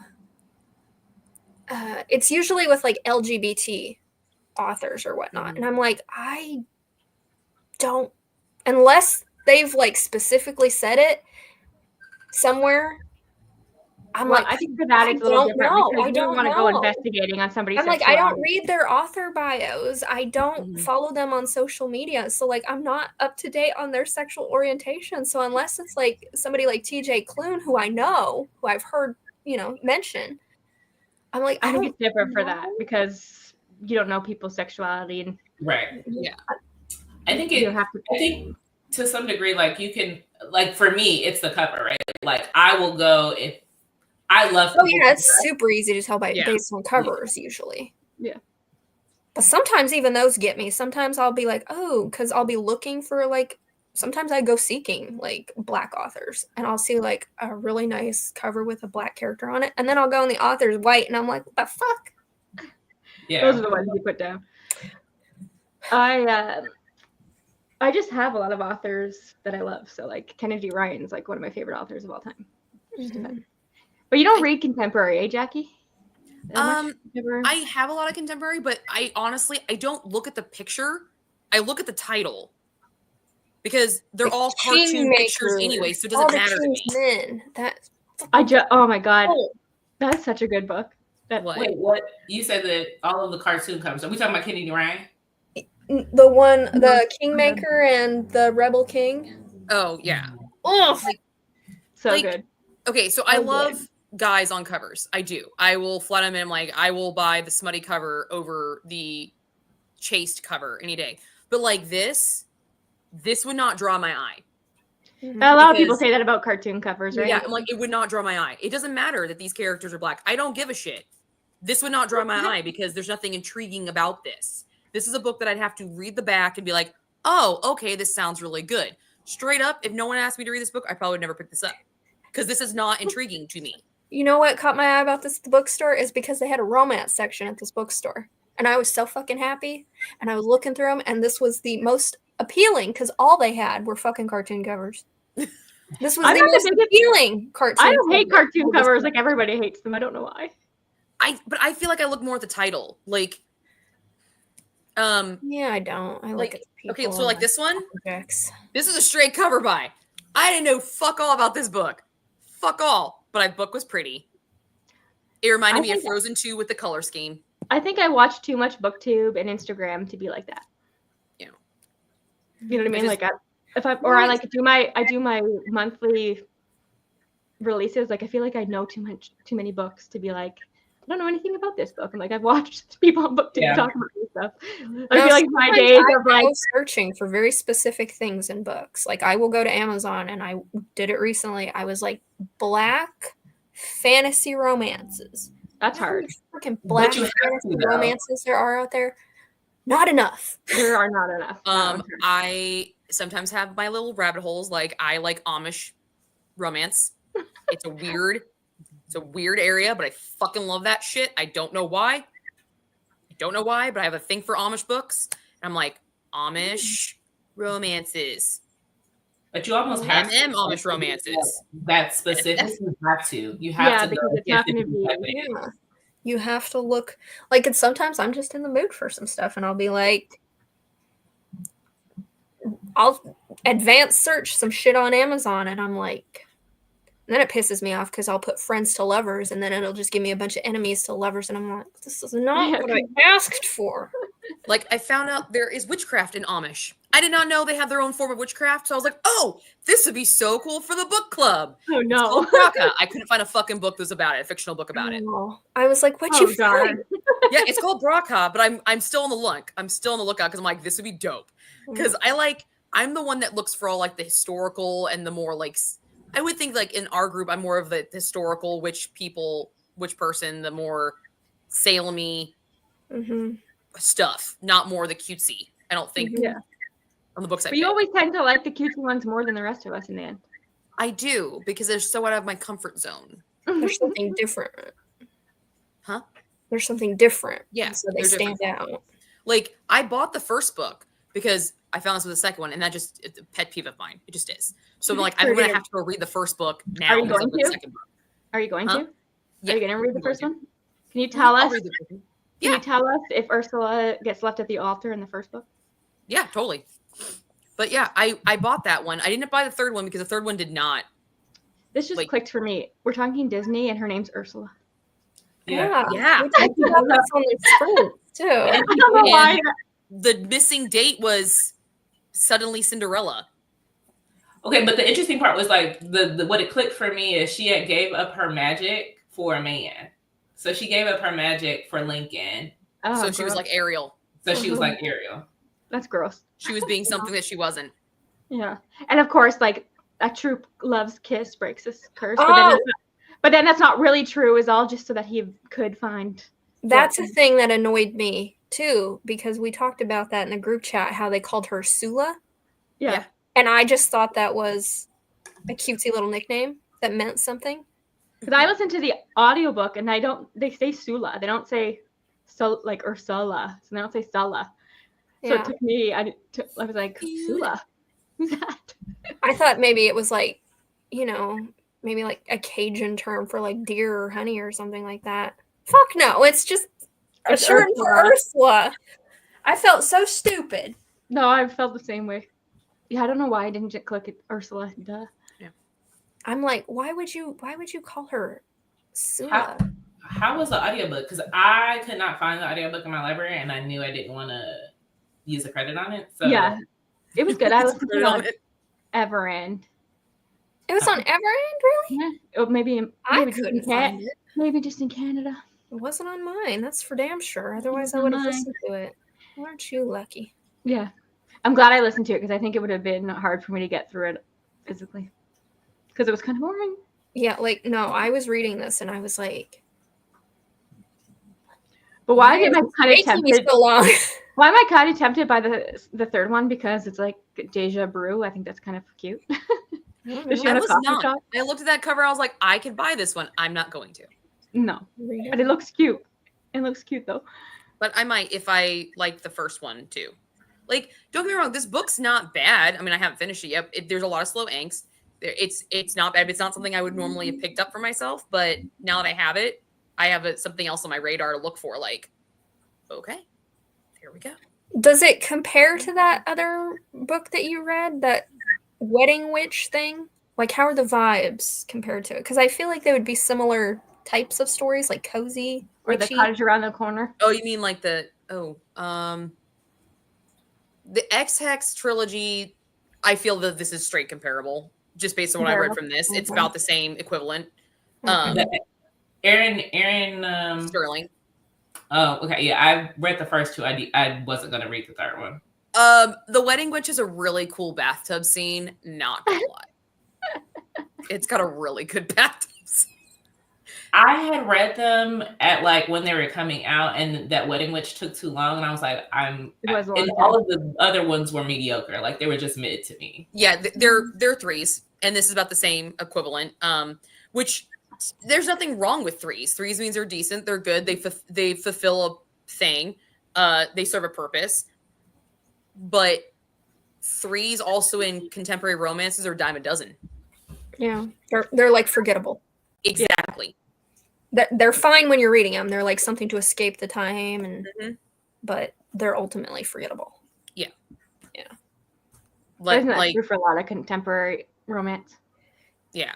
Because I don't feel like I read a lot of this type of witchy story. Like, I don't read a lot of contemporary paranormal witchy. I think I read more fantasy romance and like historical. Yeah. Mm-hmm. So I like my witches to have more meat than fluff. Okay. I don't know. I like the angry witches. I like the mean witches. I like the redemption. Those are the witches that I like. I don't like. She was fine, but like when Lincoln came in and the coolest line she said was like, "Look, I deserved a fucking conversation. Point conversation over. I deserve this." Yes, bitch, you fucking did. And you just walked away right then and there and said sayonara, deuces. But no, you sit there and listen like, "Oh, we're working it out." No. She was a very kind witch. Yeah, like, give me the Wicked Witch of the West. I don't fucking like Glinda. She's fucking powerless. Read Wicked. She's fake. She can't do shit. It's the bad witches that can do crap. Oh give me some blood magic. Give me some soul I like it all. No, I'm definitely I need you to like I need the hoodoo and the voodoo. Like let's go ahead.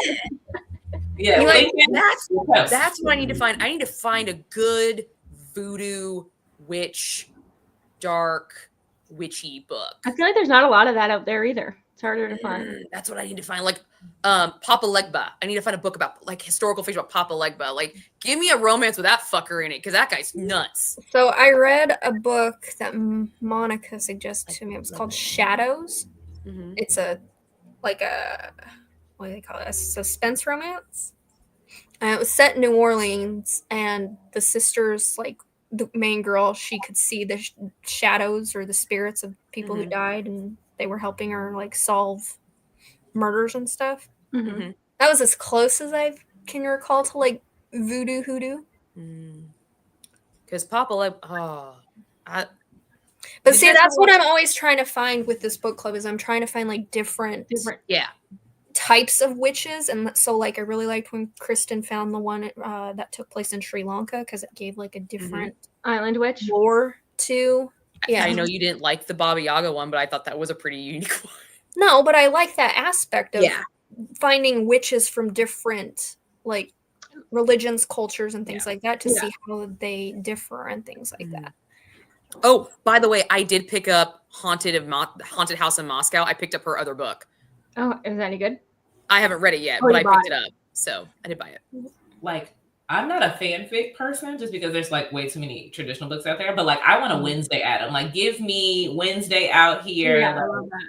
Acting that. Can you handle like I hate the word taboo, but can you handle seriously like taboo, like siblings getting it on? What are you talking about, Jackie? Because I got a book. It's called Twin Flames by A. Rivers. Set of twins. Dark as fuck. It's a novella. Quick as fuck read, but it's good. Yeah, I'm pretty sure it's let me make sure the author because Twin Flames is a really popular. Question, Jackie. Did you self-insert yourself into that one? Wait, who is it by? I'm double checking. Oh, that. Come on. I read you. Twin Flames. Yeah. A. Breyer. Becky, you want a Wednesday Addams? There you go. I found it. Nope, I don't want it. It's only 83 pages. Oh yeah, it's a novella, but it's jam packed full of shit. I always think sometimes my grandpa watches my channel. I can't be reading Twin Flames. I got Be comment very on my vague about video. the synopsis, Kristen. There's Daphne. Hi, Daphne. Hi, Daph. Yeah. Um, So how is this in comparison to like? Let's see. Jackie picked her first book last year. that this was better the or Star. worse? Oh, it's way better than that. okay. I don't give it a 2.5, but it's so much better than The Witch and the Tsar. Sorry. I feel vindicated in that. I'm like, yeah, the first pick of this year. It was a 3-star for me, but Both of them were 3 stars for me because I gave 3 stars to that one too. and you know it was better than the stupid Daughter of the Blood. So Well, of course it was. Yeah. I'm already on a higher note. We'll see. Poor Laura. She's the only one that finished that damn book. We'll see if Laura finishes this book. I'm so curious to see what Laura will think of it. Yeah. I I kind of feel want like to I'd be text her and be enough like, to hey, know did you at least Laura- finish the book? We all want to know if you just finished it. I'd be like, That's Laura, good if you point. didn't finish this book, but you managed to finish Daughter of the Blood, Yeah, What's- I'll be judging. what? I don't understand. What's next month's book? I forget. It is called The Unmarked Witch by yours? Miranda Lynn. Whose pick is that? Bring Yours? this up. No, that was Laura's pick. Oh, it's Laura's. Yeah. The Um, Unmarked Is Witch. that on KU? That's what I It always is ask. on KU. Perfect. I found the audio through Hoopla. I also think I saw somewhere that the audio was available if you had an Audible Plus, Oh, I do. or I think it was free if you had that. The Unmarked Witch. Yeah. By Miranda. This sounds really Lynn. promising. This sounds like legit really promising. You said by Miranda Lynn? Mhm. Yeah. All Raven wants is peace, but in a magical realm plagued by deception, the only thing her world knows is turmoil. A land where witches wear their spells like tattoos is no place for a woman without a single magical mark, except for Raven, whose unblemished skin contradicts the truth of her power, surviving under the scowls of her fellow witches as carved indelible scars into her mind over the years, just as the day she watched the Dark King's men murder her grandmother in cold blood. But the Dark King reigns of terror is far-reaching, and Raven's grandmother won't be the last witch to die under his rule. Okay. After the death of the Coven leader, heralds the start of the infamous witch trials, Raven finds herself dodging death to triumph. The journey quickly descends into perils far greater than she'd ever imagined, including a war on her heart from a man she'd only never known as a villain. Still, trust is always fragile in kingdoms ruled by magic, especially when love enters the fold. This sounds like something I would pick. So is it enemies to lovers? Is what you're telling me? Yeah. Yeah, it's giving enemies to lovers, new adult fantasy romance. It's gonna be. It's the first book in a duology. And it's called Fae Rising, so obviously. Yeah. Lots of Fae witchy romances in our future, apparently. Yeah. That Actually, sounds really promising. So yours I'm is a actually excited about this vampire. one. Mine is a vampire. The book I picked. What was it called? The Vampire and the Witch? Is that what it's called? Mine is a You picked it. historical witch.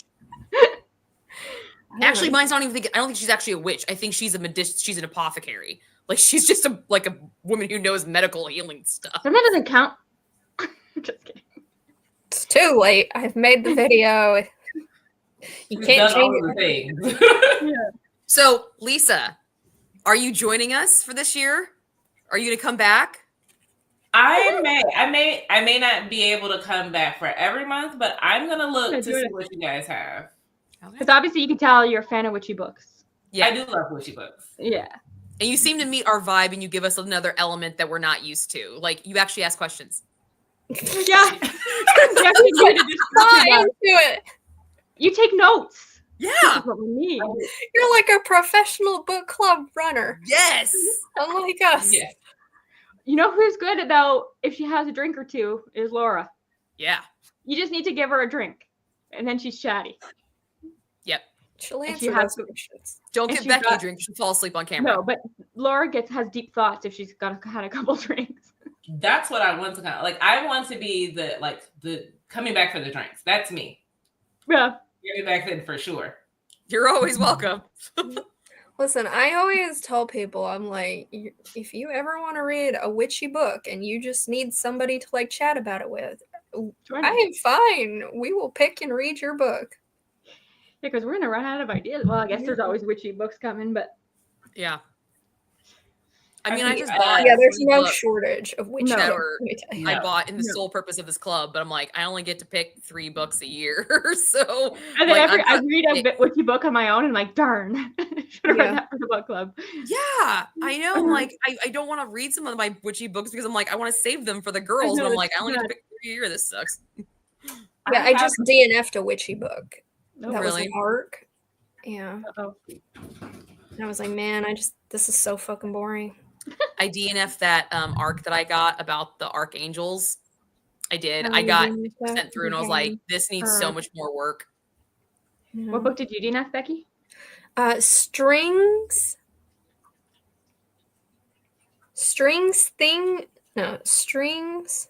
something and forgotten things.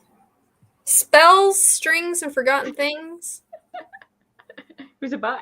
She's gonna get it. She's gonna get it. That's a good question. Who is it by? I think I got that title wrong. It like releases in March.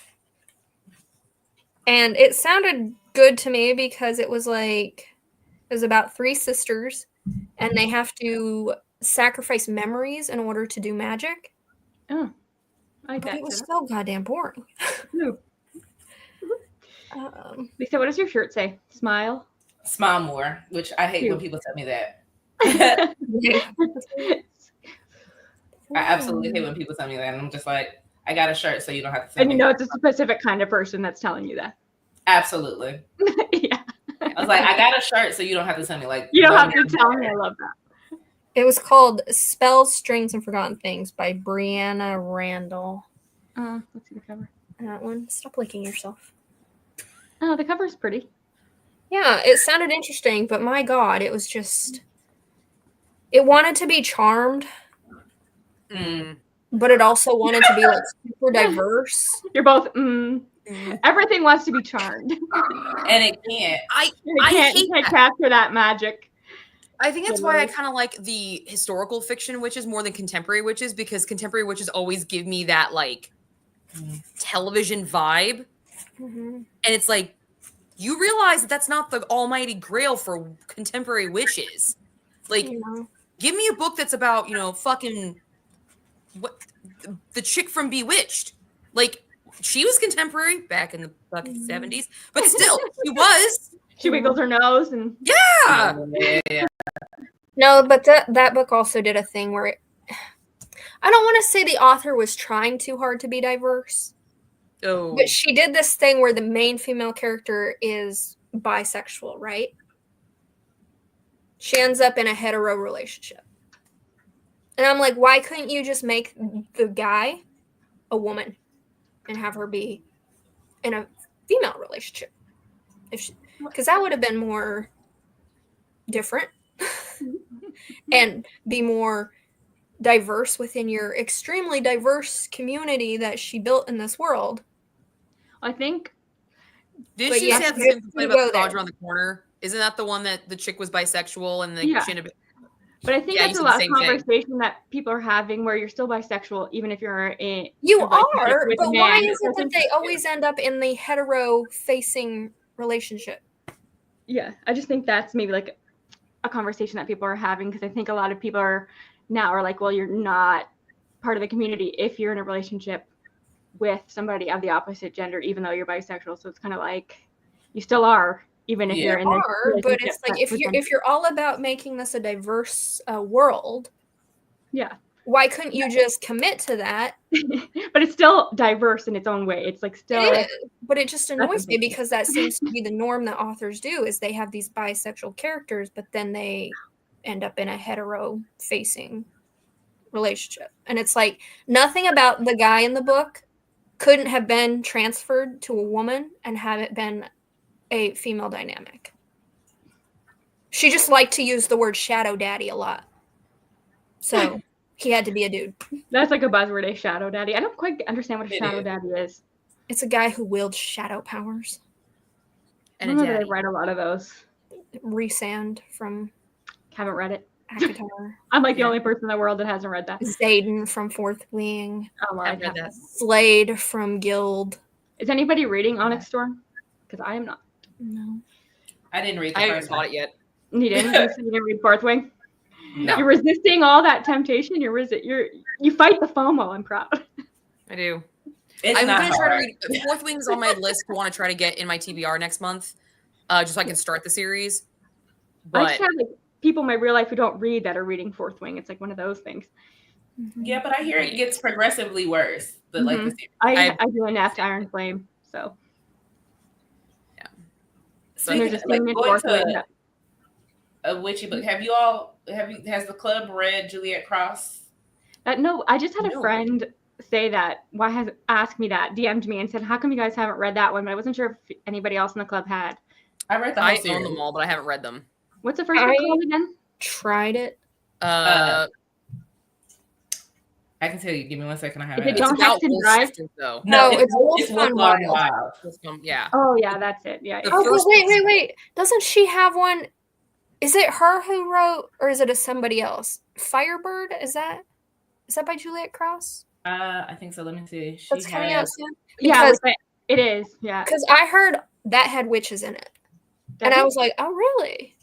Yeah, because people love that Juliet Cross. Yeah, I just had a friend message me and say, "What about this for the book club?" And I'm like, I assumed people had read it already because it's so popular, but I guess not. I read a read it. sample of it, but I haven't read it. I have the whole series, but I haven't read it. Well, there you go. You read the whole thing, Lisa? Yeah, I've read the whole series. And how many books are in it? 6. See, and it's contemporary, isn't it? Yeah, it's paranormal. But it's like, would you say like that's one of your favorites of the contemporary witchy ones? It is one of them. Yeah, that's what I always hear. But I've isn't heard really it good things about Juliet Firebird? Cross, though, That's like, Juliet really- Cross, right? It is. It's Yeah. hers too.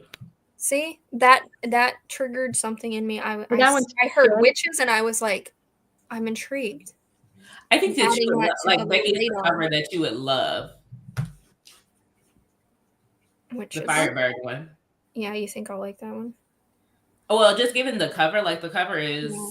stunning. But let me see. But Well, are I there saw special the editions cover, of and I that? was like, I don't know if I want to. Like, nothing about that cover really appealed to me. Okay, so the tagline says "House of the Dragons meet Flack from Blood and Ash."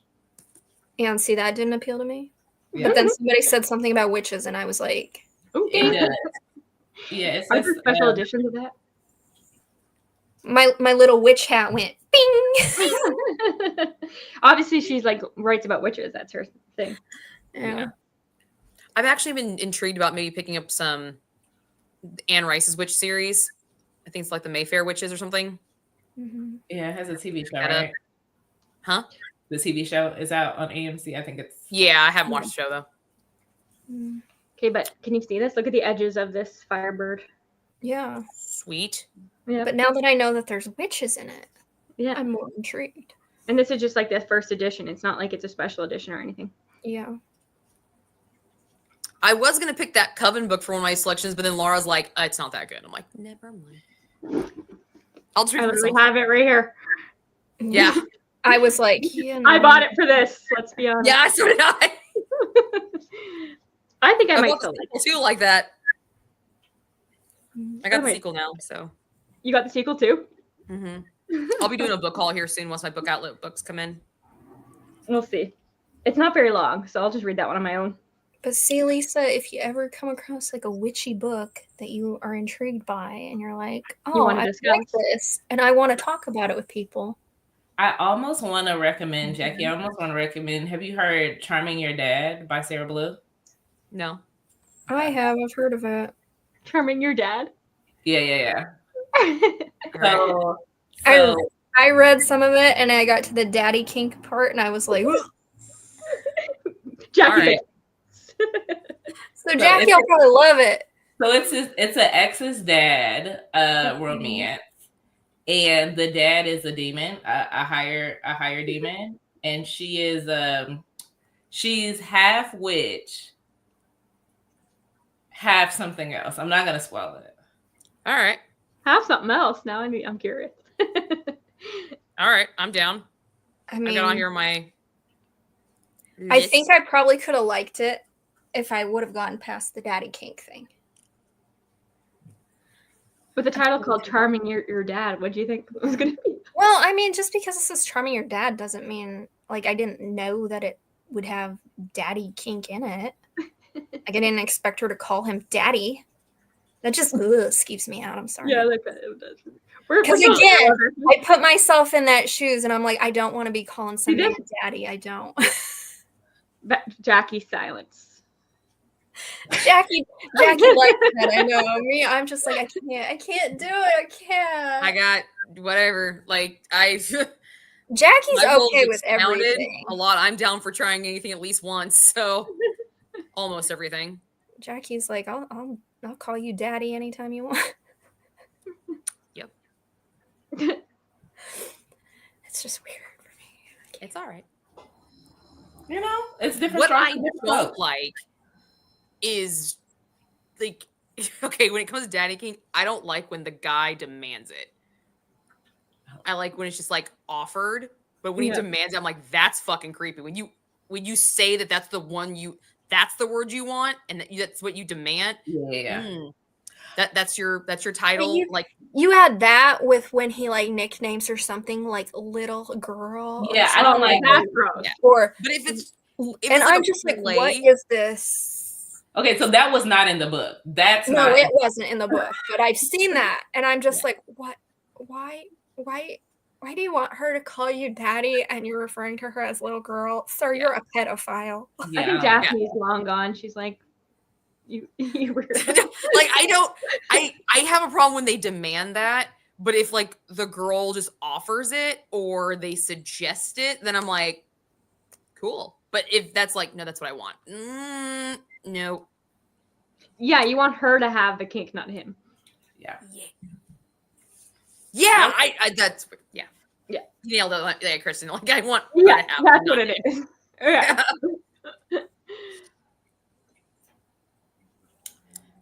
I don't mind age gaps either. My grandpa watches my channel, people. This is why I don't read anything.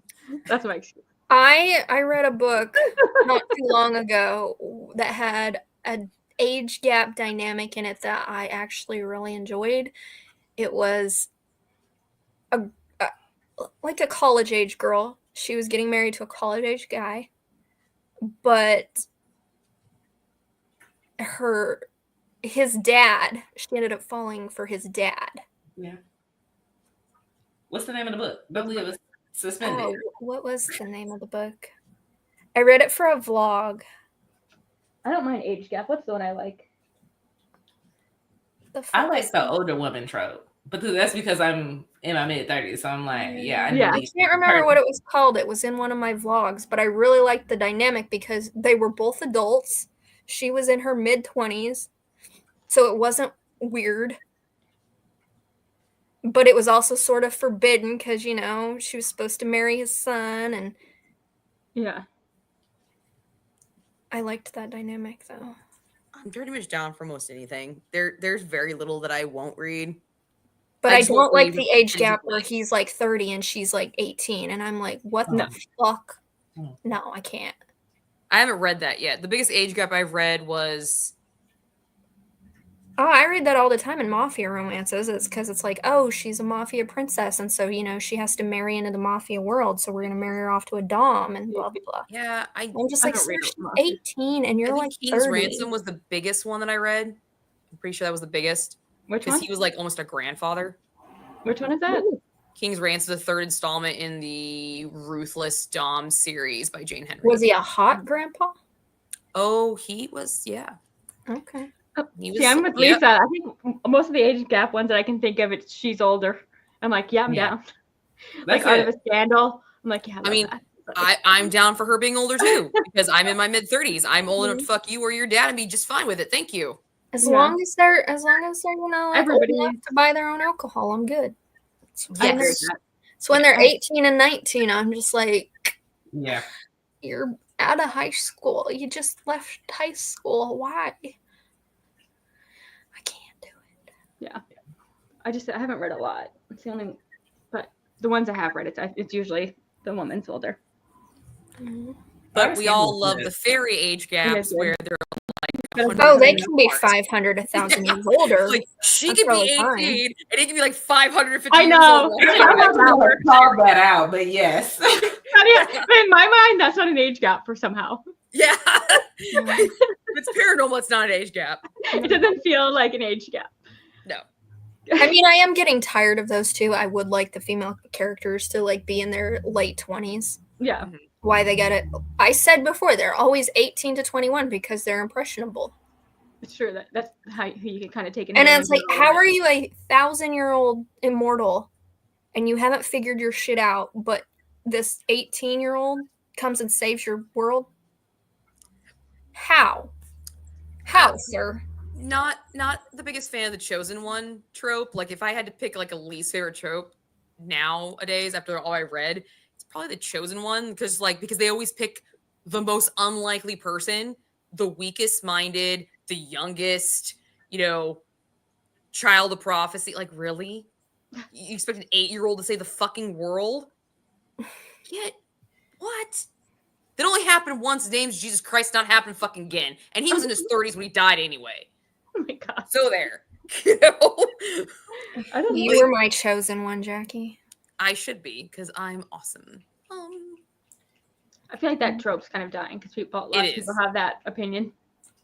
Okay, since you guys are a lot like you like fantasy, I don't know what the other tropes are in fantasy. Like, because that's primarily had been the that would be like a fantasy trope. That's a fantasy one. There's the Lost Kingdoms. Or the hidden heir. Yeah, the hidden heirs. That one's kind of annoying. They're apocalyptics tropes. Those are always fun. I'm trying to think of a fantasy trope that's just purely fantasy. I can't think of anything either. Murder revenge. A lot of big fantasy series are based on the circle of murder revenge. Okay, I like that. Yeah, I like a revenge story. Yeah, a good revenge story is nice because that's what the Coven is a revenge story because you open the thing and it says revenge. The Dark Magi series by Ken Carpenter. Dark Magic. That was dark revenge shit right there. That third book. Oof.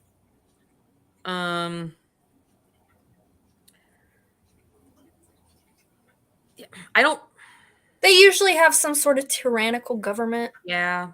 It's very similar to it's like dystopian fantasy. Okay, so young adult dystopian, not a fan. Adult dystopian, okay. Like Divergent. Oh, I went through a whole YA dystopian. Like I read a lot. Oh, I fell into that. Yeah. Yeah. I did too. That's why I'm over it. Yeah. I've read so much of it. I was like, I'm done. Yeah. I think the last one I read was probably Ground Zero or Day Zero. It was where the robots took over. My last one was I really liked that one though. It was kind of like a cozy apocalyptic one. I probably like that.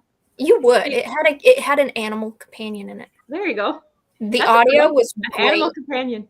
I feel like it was a tiger nanny bot. What? Mm-hmm. Name? He wanted to protect his boy. Tiger nanny bot. Mm-hmm. That's more sci-fi, I would say. Sci-fi is not a genre I have a lot of. Like, I will be honest, that is a genre that I know pretty much fuck all about. Yeah, I'm not a big sci-fi person either. Yeah, I have Dune because I have that. And I have another series that I like to start. There's a few series I like to start in it because they sound interesting. But, like, when I picture sci-fi, I know there's so many different variations in sci-fi. But when I picture sci-fi, I think it's Star Trek and I think it's Star Wars. And I'm like, that is way too complicated to imagine in my fucking head. Yeah. I don't know. Most of the sci-fi I read are alien romances, so. Same. See, I still consider those romances not sci-fi. They're sci-fi romances. They take place in outer space. Absolutely. I do like the Ice Planet Barbarians. They're kind of a guilty pleasure book of mine. In fact, I just recorded a alien romance recommendation video. My favorite series of all time is sci-fi, so. Huh? My favorite series of all time is sci-fi. Is Which it is that? A Long Way to an Angry Planet? Is that what it is? It is. Is that it? Yeah. Look at the special Oh, I know edition. something about you. You know something about me. I pay attention. You pay the long way to a small angry planet. Look at how pretty this is. Come on. Why do I feel like, Christine, you have the books that have the longest titles? Yeah, That's like my vibe. Okay. that's our brand. That's my brand. Because I've watched enough of your videos, like, yeah, it's got a really long title. I'm just gonna You're put it up talking here. about like Kimberly Lemming. That's why. Because her titles I are like. love Kimberly Lemming. I know, and her titles are the most. And I'm always like, what's the title again? Because it's 1,000 years long. But I love her. Yeah. And she's got that Abducted by Aliens one, sci-fi alien romance. I wanted to get it so bad.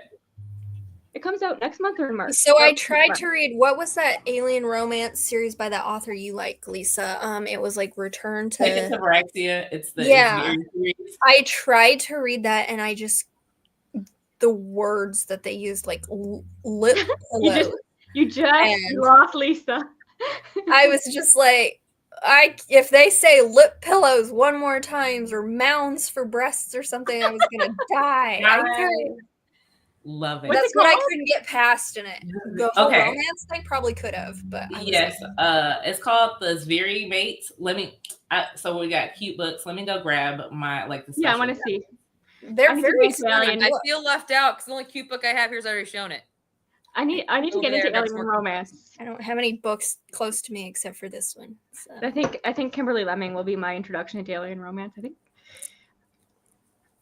What was that book called that's your favorite book? A Long Way to a Small Way to a Small Angry Planet by Becky Chambers. It's got my name in it. It's like we're meant to be, Kristen. I know. And you actually knew that was my favorite series. That really makes me happy. I'm like, man. I pay attention occasionally. I have a whole shelf just dedicated to that series, so you better know. Jackie didn't know. Never even heard of the Wayfarers. Yeah, the Wayfarer series. There's 4. Okay. You'd probably like her other series. It's like novellas, The Monk and Robot. It's got a lot of. Oh, she wrote the Psalm in the Wild Bill. That's actually on my reading. That's on my list already. That's the one. I love that book so much. Okay. She's amazing.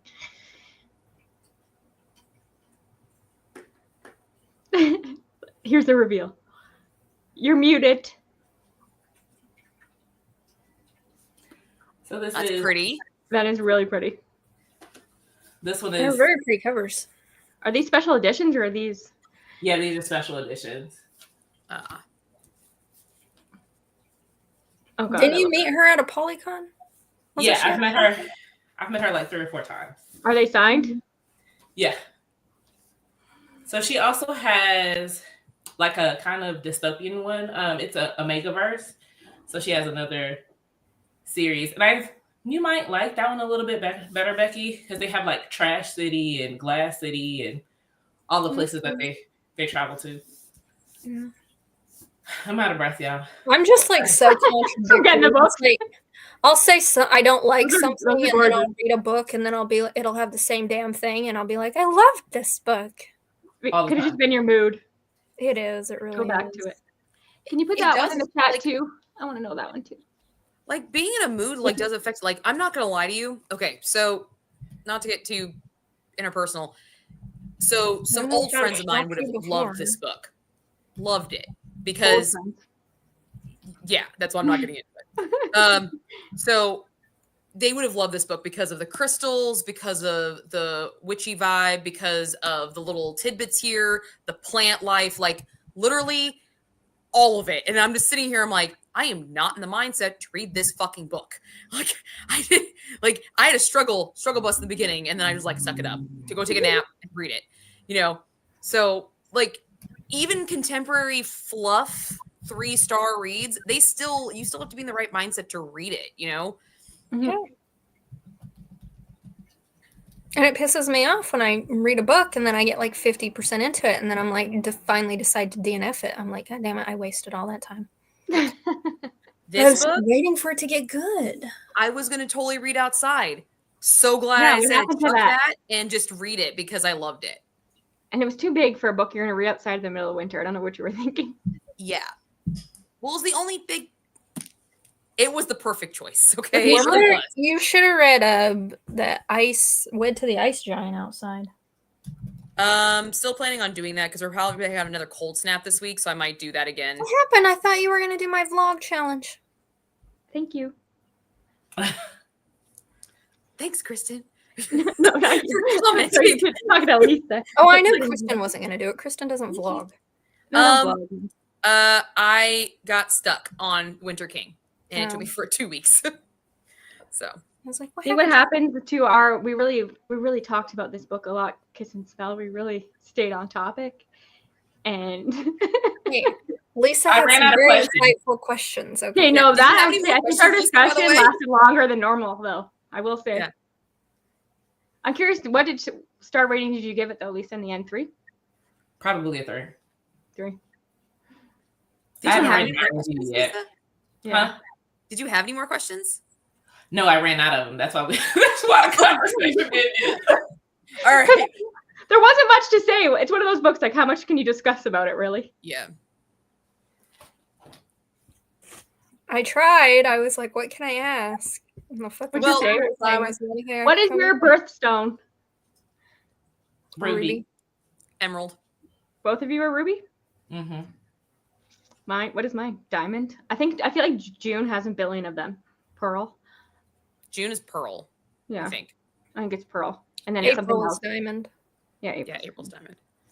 Mine's When's your pearl. birthday, Lisa? July 12th. Oh, okay. Not too far after mine. I'm July 6th. I'm born in May. Taurus. May, Shocker. June, July's. You know, they did not bring up zodiacs in this. No. No. They brought up birthstones. Yeah. And, you know, curses. Okay, also, okay, sorry. The segue. The curse, the enchantment. Haven't finished the book yet, I know. But seriously, what was the point of that? There's no point because it's not real. It was to get him to. To put himself out there and find love on Makes his. sense. Yeah, I I'm guess. sitting here trying to think, like, what is so, like, what the purpose of, like, the perfect kiss? What deems the perfect kiss? I did actually think about what deems perfect kiss. What is your guys' perfect kiss? There's a question. Because that's what broke the spell. What would be your perfect kiss? I don't think I've Go had for my it. perfect kiss yet. Um, I can tell you my first kiss, but not my perfect kiss. All right, that story works too. My first kiss was when I was 16. And it was my friend's prom date. What? Drama. Mm-hmm. Write that book. All right, Lisa. Yeah, your it turn. wasn't anything that spectacular. It was just he was there and she wasn't using him, so she wasn't like dancing with him or anything. So I took him. You She stole kissed him. And then he drove us both home and he dropped her off first and then dropped me off and Aha. Aha. Right. Becky's a little date stealer is what she is. and then later we found out that he had a baby mama. No. Oh my God. And Mine. Elizabeth is almost falling over laughing at this story. Baby. Don't get into it's it. a great first kiss story to tell. It makes me sound like I'm so much cooler and more dramatic than I actually am. I was It wasn't 16 anything too. spectacular. I'm trying to even remember his name. Oh my God. Fair. I understand. What was I his don't name? have a perfect first kiss. Like, It's never going to be. where's the rest? What was your first kiss then, Lisa? Well, yeah. See, Now you put her into. because I happen to be. I promise you, I'm not fast, but I was like 5. And I was like, I was the little girl. I had a whole boyfriend in kindergarten, and then I had a boyfriend in first grade because I went to a different school. Like, and that one was sanctioned because like his mother and my mother was like, okay, cool, yeah, you guys can play boyfriend and girlfriend for 3 years until I take my son out of school. For 3 years. Huh? For 3 years. Yes. I was like, I'm even at the point now, like his mother has passed away, but like she would, as an adult after high school, she would still let me come over and be like, hey, yeah, you're my daughter. And I was like, I've moved on from your son, but thanks. I appreciate appreciate the meal. So yeah, my first kiss was probably was me being in kindergarten. Like, hey, let's kiss. That's so funny. Again, I guess like I like the women taking charge. Like, yes. What about you, Kristen? I think I know I was also 16. Mine's like corny as hell. I don't even want to get it. I was on a class trip in Italy. Oh, okay. And then I dated the guy for 4 years. So there you go. Mm-hmm. How romantic. It was romantic. It's better than mine. Corny. I'm trying to think if I had a first kiss when I was a kid now, because I remember I had a best friend when I was like 5. And I do remember playing doctor with that boy. Oh. But I don't know if I kissed him or not. He said, kiss me, let's go past. Yeah, you just went to the doctor stuff. I kind of wonder if did we kiss? I don't know. I remember hiding under the covers, and oh my god, we were. Becky, we're recording, right? Listen, I was a curious kid. Okay, I was 17, and I was in England. 17.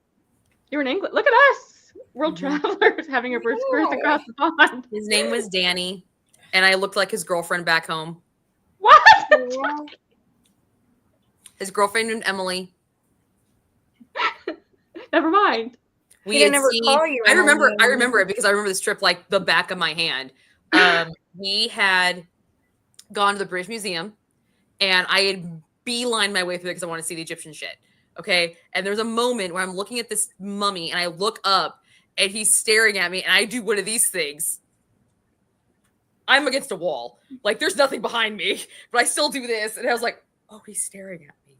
Holy shit!" And then we went out to eat. And he was like walking with me and talking with me. And then we went to the theater show because I was on an EF Tours. He's originally from California. That's what I was on too. Yeah, there you go. Yeah, he was in California and I was in Illinois and I was in EF Tours. And we went to dinner and then we went and saw this reduced Shakespeare company, which made me laugh my ass off. And he spilled his drink on me because he sat next to me. And I'm like, dude, this is stupid. And then we're walking around downtown London, 17 and 18 years old with no fucking chaperone. And he walked me back to our hotel and he gave me a kiss at my door. And he said, "You remind me of my girlfriend, Emily." And then he gave me a kiss. And I was like, thanks. That kind of ruins the romance of it. But yeah, I love that we both had our first kiss on an EF Tours. Yep. The ironic part, though, is that he lived in Elk Grove, California, and my godparents lived in Elk Grove, California.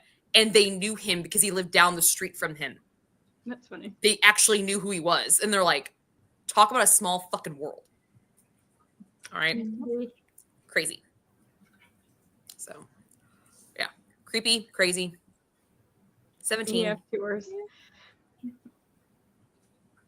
Lisa's over here at 5. 5. My one of my sisters remembers getting her first kiss at like 5 too. Yeah. So that's I not don't that even weird. remember what I was doing at 5. Oh no, yeah. I don't either. Probably Yeah. because of Power Rangers. No. I was into the Power Rangers too. My first crush was the Red Power Ranger. I loved him. I wasn't into Power Rangers till I was like 9. I love Austin St. James. I just like the pink Power Ranger. I was into yeah, the pink the Power Ranger. white Power Ranger.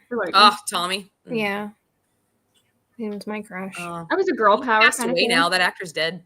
Yeah. died 2 years ago. Yeah. Yeah. Mhm. No, I love the Red Ranger so much that if you look at my husband and you look at the Red Ranger when he was younger and you look at my husband in high school, they look Oh, I was like, very your identical. husband doesn't look anything like the Red Ranger, Jackie. Yeah. When he was, When he was the Red Ranger, he looks like my husband. Gotcha. And I told him that when I met him at a Comic-Con. I was like, I married a man that looked like you because I was obsessed with you. And I cried. And he gave me a hug. Are there any books that are like the Power Rangers? This is the question. Ooh. I don't know. It's like I'm probably. sure there's a fanfic somewhere. There's got to be. Yeah, there's definitely a fanfic, 100%. Yeah. Kimberly was getting it on with Tommy. We all know that. Yeah, Exactly. 100%. 100%. That's got to be out there. Yeah. I'm sure there's tons of that. Or maybe Billy like was like super cool. Like he was actually the cool guy. Like maybe a reverse. Someone is like the blue Power Ranger is the guy. My sister had a crush on him, and she doesn't have crushes on any. Like That's she's hilarious. like as asexual as it comes, and she liked him. That's so funny. Billy was always nice. He was a nice guy, but he was cute. They were all cute. They were some cute 20-somethings pretending to be teenagers. My favorite Ranger was the yellow one. I loved Trini. She was my favorite. She was pretty too. That's when we played Power Rangers as a kid. I was always the Yellow Ranger. Like my favorite color for the longest time was yellow. It's not anymore. I was always the pink. There's a ton of Power Ranger fanfic on here. I have Power Ranger trading cards still, like the original Power Ranger trading cards. I wonder if they'd be worth anything. I don't know.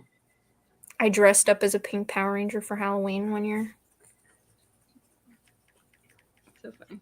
I had a Power Ranger themed birthday. I made my family go watch the movie. So you're really into the Power Rangers? I was really into the Power Rangers, yeah. I had couldn't find like girl underwear with Power Rangers on it, so I insisted that my mom buy me boy underwear with Power Rangers on it. Yep.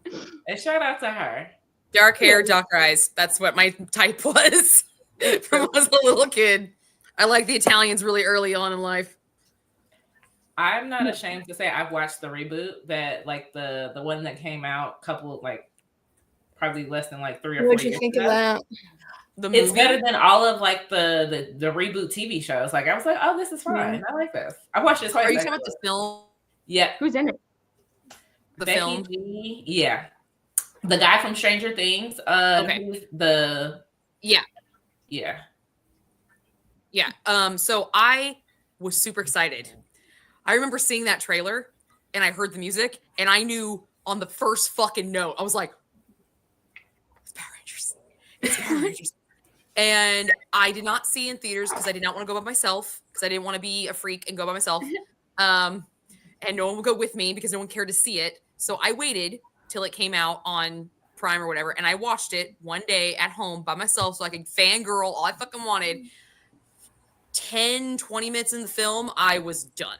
Yeah. Because they completely changed the whole premise of what the Power Rangers were.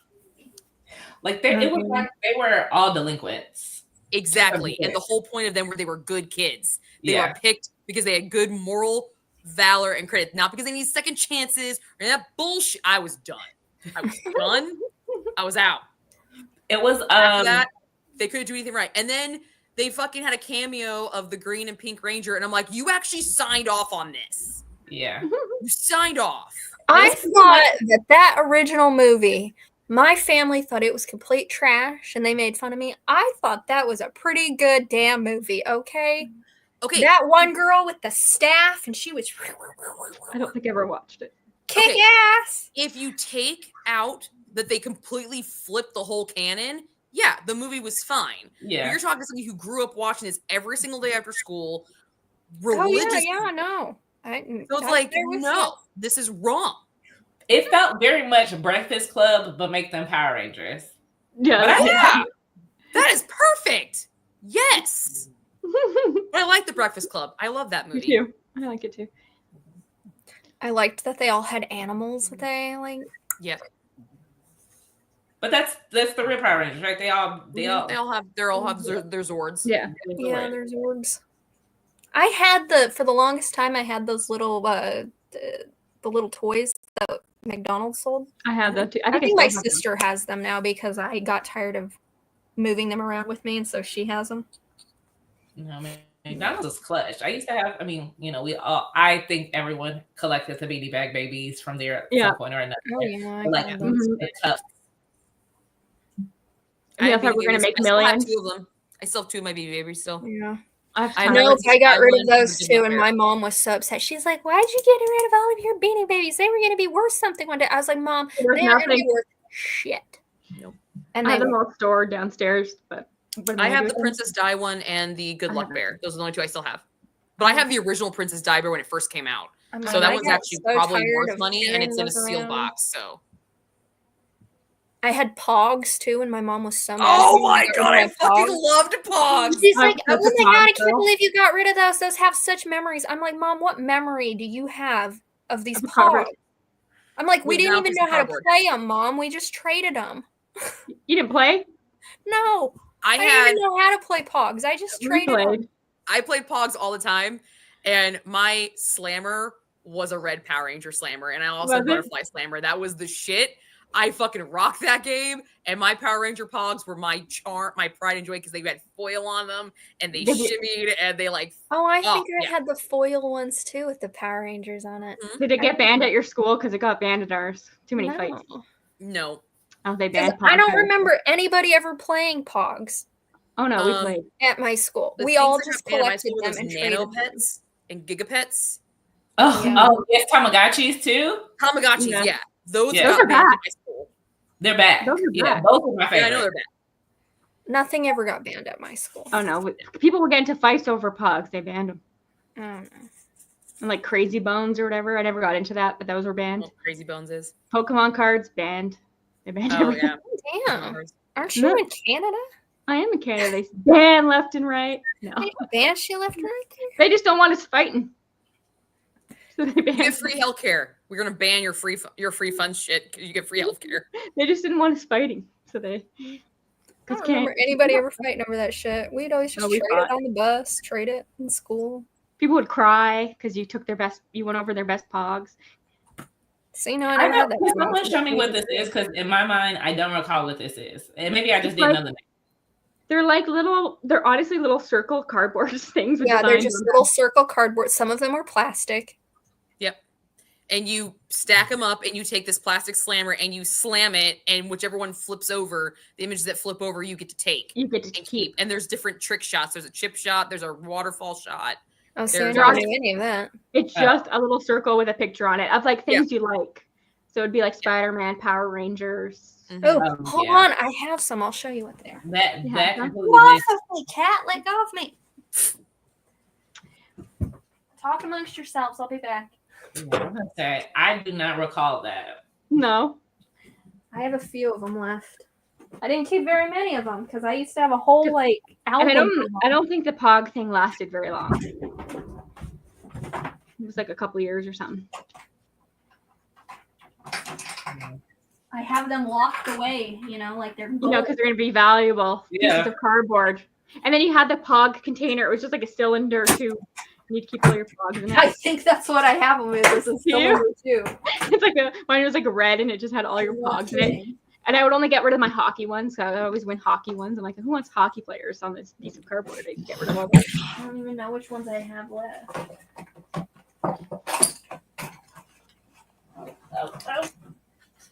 Really interesting book discussions happening. Oh, I have quite a few of them left. Guess what are you reading now, Kristen? I just finished a book and now I don't know what to read. So I don't know what I'm in the mood for. I read a contemporary romance that I actually really liked. It's called Playing Flirty. It's like I think it comes out. It's just coming out, and she makes board games, and he's like a video game developer. It's really cute. Let's see.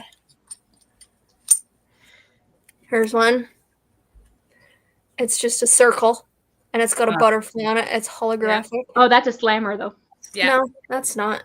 Yeah, It's not. That's the Pog. it's a just Pog. a Pog, yeah. We didn't have Pogs that weren't. Slammer's thicker than that. Here's one with stars on it. I really like the holographic I one. can see that. I was like, I've never seen this. No, Here's one. It's just like it's a oh, I had literally that. I had cardboard. that. There were so many yin yang ones. I had that. The rest of them are slammers. Here's a slammer.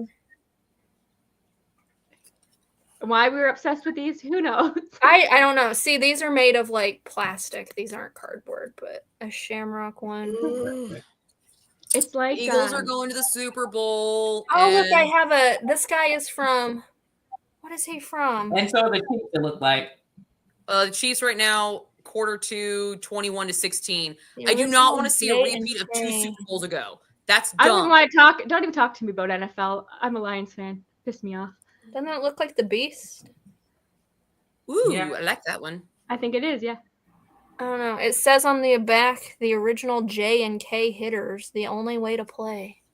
What else do I You know the Chiefs are going to be in a Super Bowl, You have a Jackie. That's just poison it. one? No, I don't.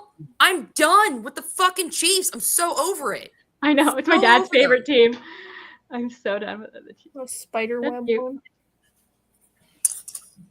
And then I have this random ass Apollo 13 one from the movie Apollo 13. Nice.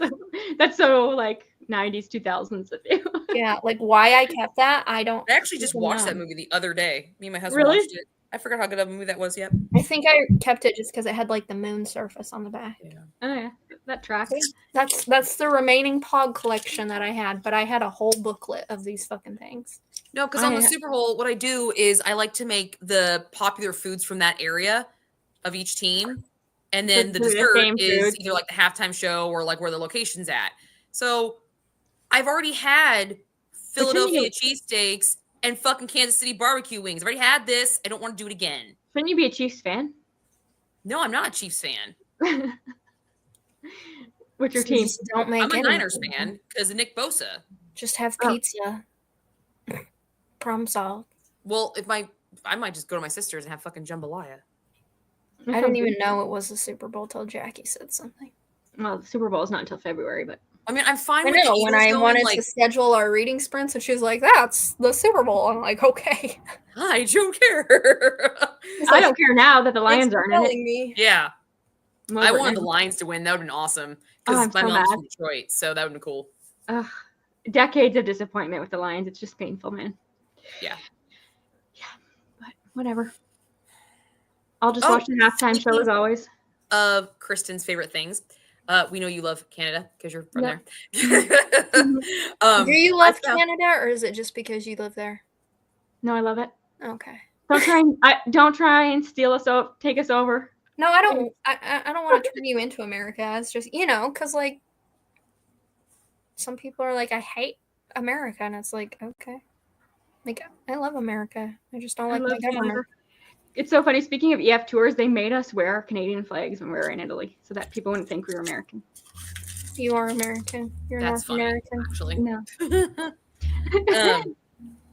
So I found a thriller book that I'm probably gonna be reading. Let me just hold on. I'll bring it up on my phone. Is it Canadian? It is Canadian. What is That's it? the funny part about it. You're loving all your Canadian literature lately. I Yeah. am. It's weird, right? It's because she's trying to immigrate. It's called Yeah. Claw by Katie Berry. Don't know. It's a thriller. Nice. Where's it set? Good question. Winnipeg. I'm guessing it's going to be like BC or something. Where No, there's no, forest. it's got a claw mark on it. No. What's our Canadian fact of the day, Kristen? Share something Yeah. Canadian with us. I'm so done being the token Canadian. You guys trying to take us over. I was gonna say, like, that must be too much. It's driving me absolutely bonkers. I gotta say. We need to British be Columbia. educated, and you are our Canadian encyclopedia. I can't even go in like all the tariff stuff. I'm like, I can't deal. So I just unplug. No, I want fun Canadian facts, not this bullshit Canadian. Yeah. Give me some Like fun making Canadian maple facts. syrup lollipops. Yeah, I ate it yesterday. Darn, I should have kept it to show it to you. I don't have Canadian facts. It's a sad time to be Canadian over here. We're struggling. Does Canada have like a slogan? I'm sure You know, we do. like America, we're like the land of the free and the home of land the of the free. brave. Not really. Not that I can think of. No. Lisa, do you know what the national Canada. animal of Canada A. is? A. Do you know what the national animal of Canada is? Like you guys have the eagle. And moose. That's what everybody. I've already told you this, No. Jackie, and you already We forget. know this, Jackie. That She's was told going us to be this. my guess. Everybody thinks it's a moose. No, I know what it is. Hey, what is it, Becky? It's a beaver. It is. Yes, you remember. Cute. I remember this conversation It's now. not so Canadian. A beaver. See, Kristen, I pay attention to these Canadian facts you share, and I'm learning stuff. I pay attention to the foods. Yeah, you like the food. Speaking of beaver, What is okay? Hey, what is? I found another one that it wasn't mentioned in the book, but I was looking up when I was looking for the butter tart recipe, Yeah. which I still need to work on my pastry. I'm not gonna lie, I need to work on my pastry. But What is?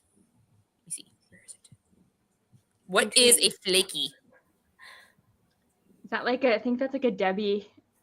Yeah, it's just like a pastry and there's jam in the middle, and it's like you know when you have a croissant and it's like all those layers. Mm-hmm. It's like that, but way messier. Oh, are they messy? Okay. Very messy and lots of powdered sugar. Okay. So I found flakies, nano ammo bars, and butter tarts. Is there any other thing I need to look for? Yeah, I was just gonna say a beaver tail. A beaver tail? It's like you guys have elephant ears, right? Yeah. Like the plant? Elephant ears are like, or it's like a beaver tail is like. No. Sort Oh, of I like saw one of these. Yeah. Okay, I saw one of these. Yeah, it's sort of like a funnel cake, but not quite. It's like deep fried dough. And you can like put chocolate syrup and everything on top. But I think you guys call them elephant ears. It's like a carnival food. My husband's never heard it diabetes is called going to go that. through the roof. That's fine. No? No, I've never heard it called that. That's what I was gonna say. I think like when I think of elephant ears, I think of plants. A plant. Yeah, the big elephant ear plants. I do like those. Those are awesome. We have looking. funnel cakes and like beignets. No, this is just like a flat. It's flat. You'd have to look it up. Look up a beaver tail. It's just flat. Dessert. So it's like a beaver. It's very Canadian. Is it like a protected animal in Canada or no? Like y'all are just like we just chose them. But the actual beaver? Yes. Yeah, they're protected and they're like a big part of the nature. They make the dams and all that stuff. Like it's actually important to our environment because we have lots of lakes and rivers and stuff. Okay, so what And they're about just cute. We'd have them on our coins. Why Dinners. are they on your flag? Why is it a maple leaf on your flag? Because we got maple leaves left, right, and center. We're maple leafs. capital Maple Leaf Lord? Actually, it was a competition. I think they did like a competition not that long ago, like, and it was like something somebody sent in, and it was chosen as the winner. That's seriously how we got the Canada flag. There wasn't a lot of thought to it. It was like voted on. Are there any like dinners other than poutine? I already know what that is. Poutine. Yeah. Anything else? Tortilla. It's like a meat pie. A meat pie? Okay. Tortilla. Mm-hmm. That's what he's called. Everything is very French Canadian. Okay. You know what I mean? Yeah. How do you spell that? TORTIERRE, maybe. I mean, I don't eat red meat, but that's like a big.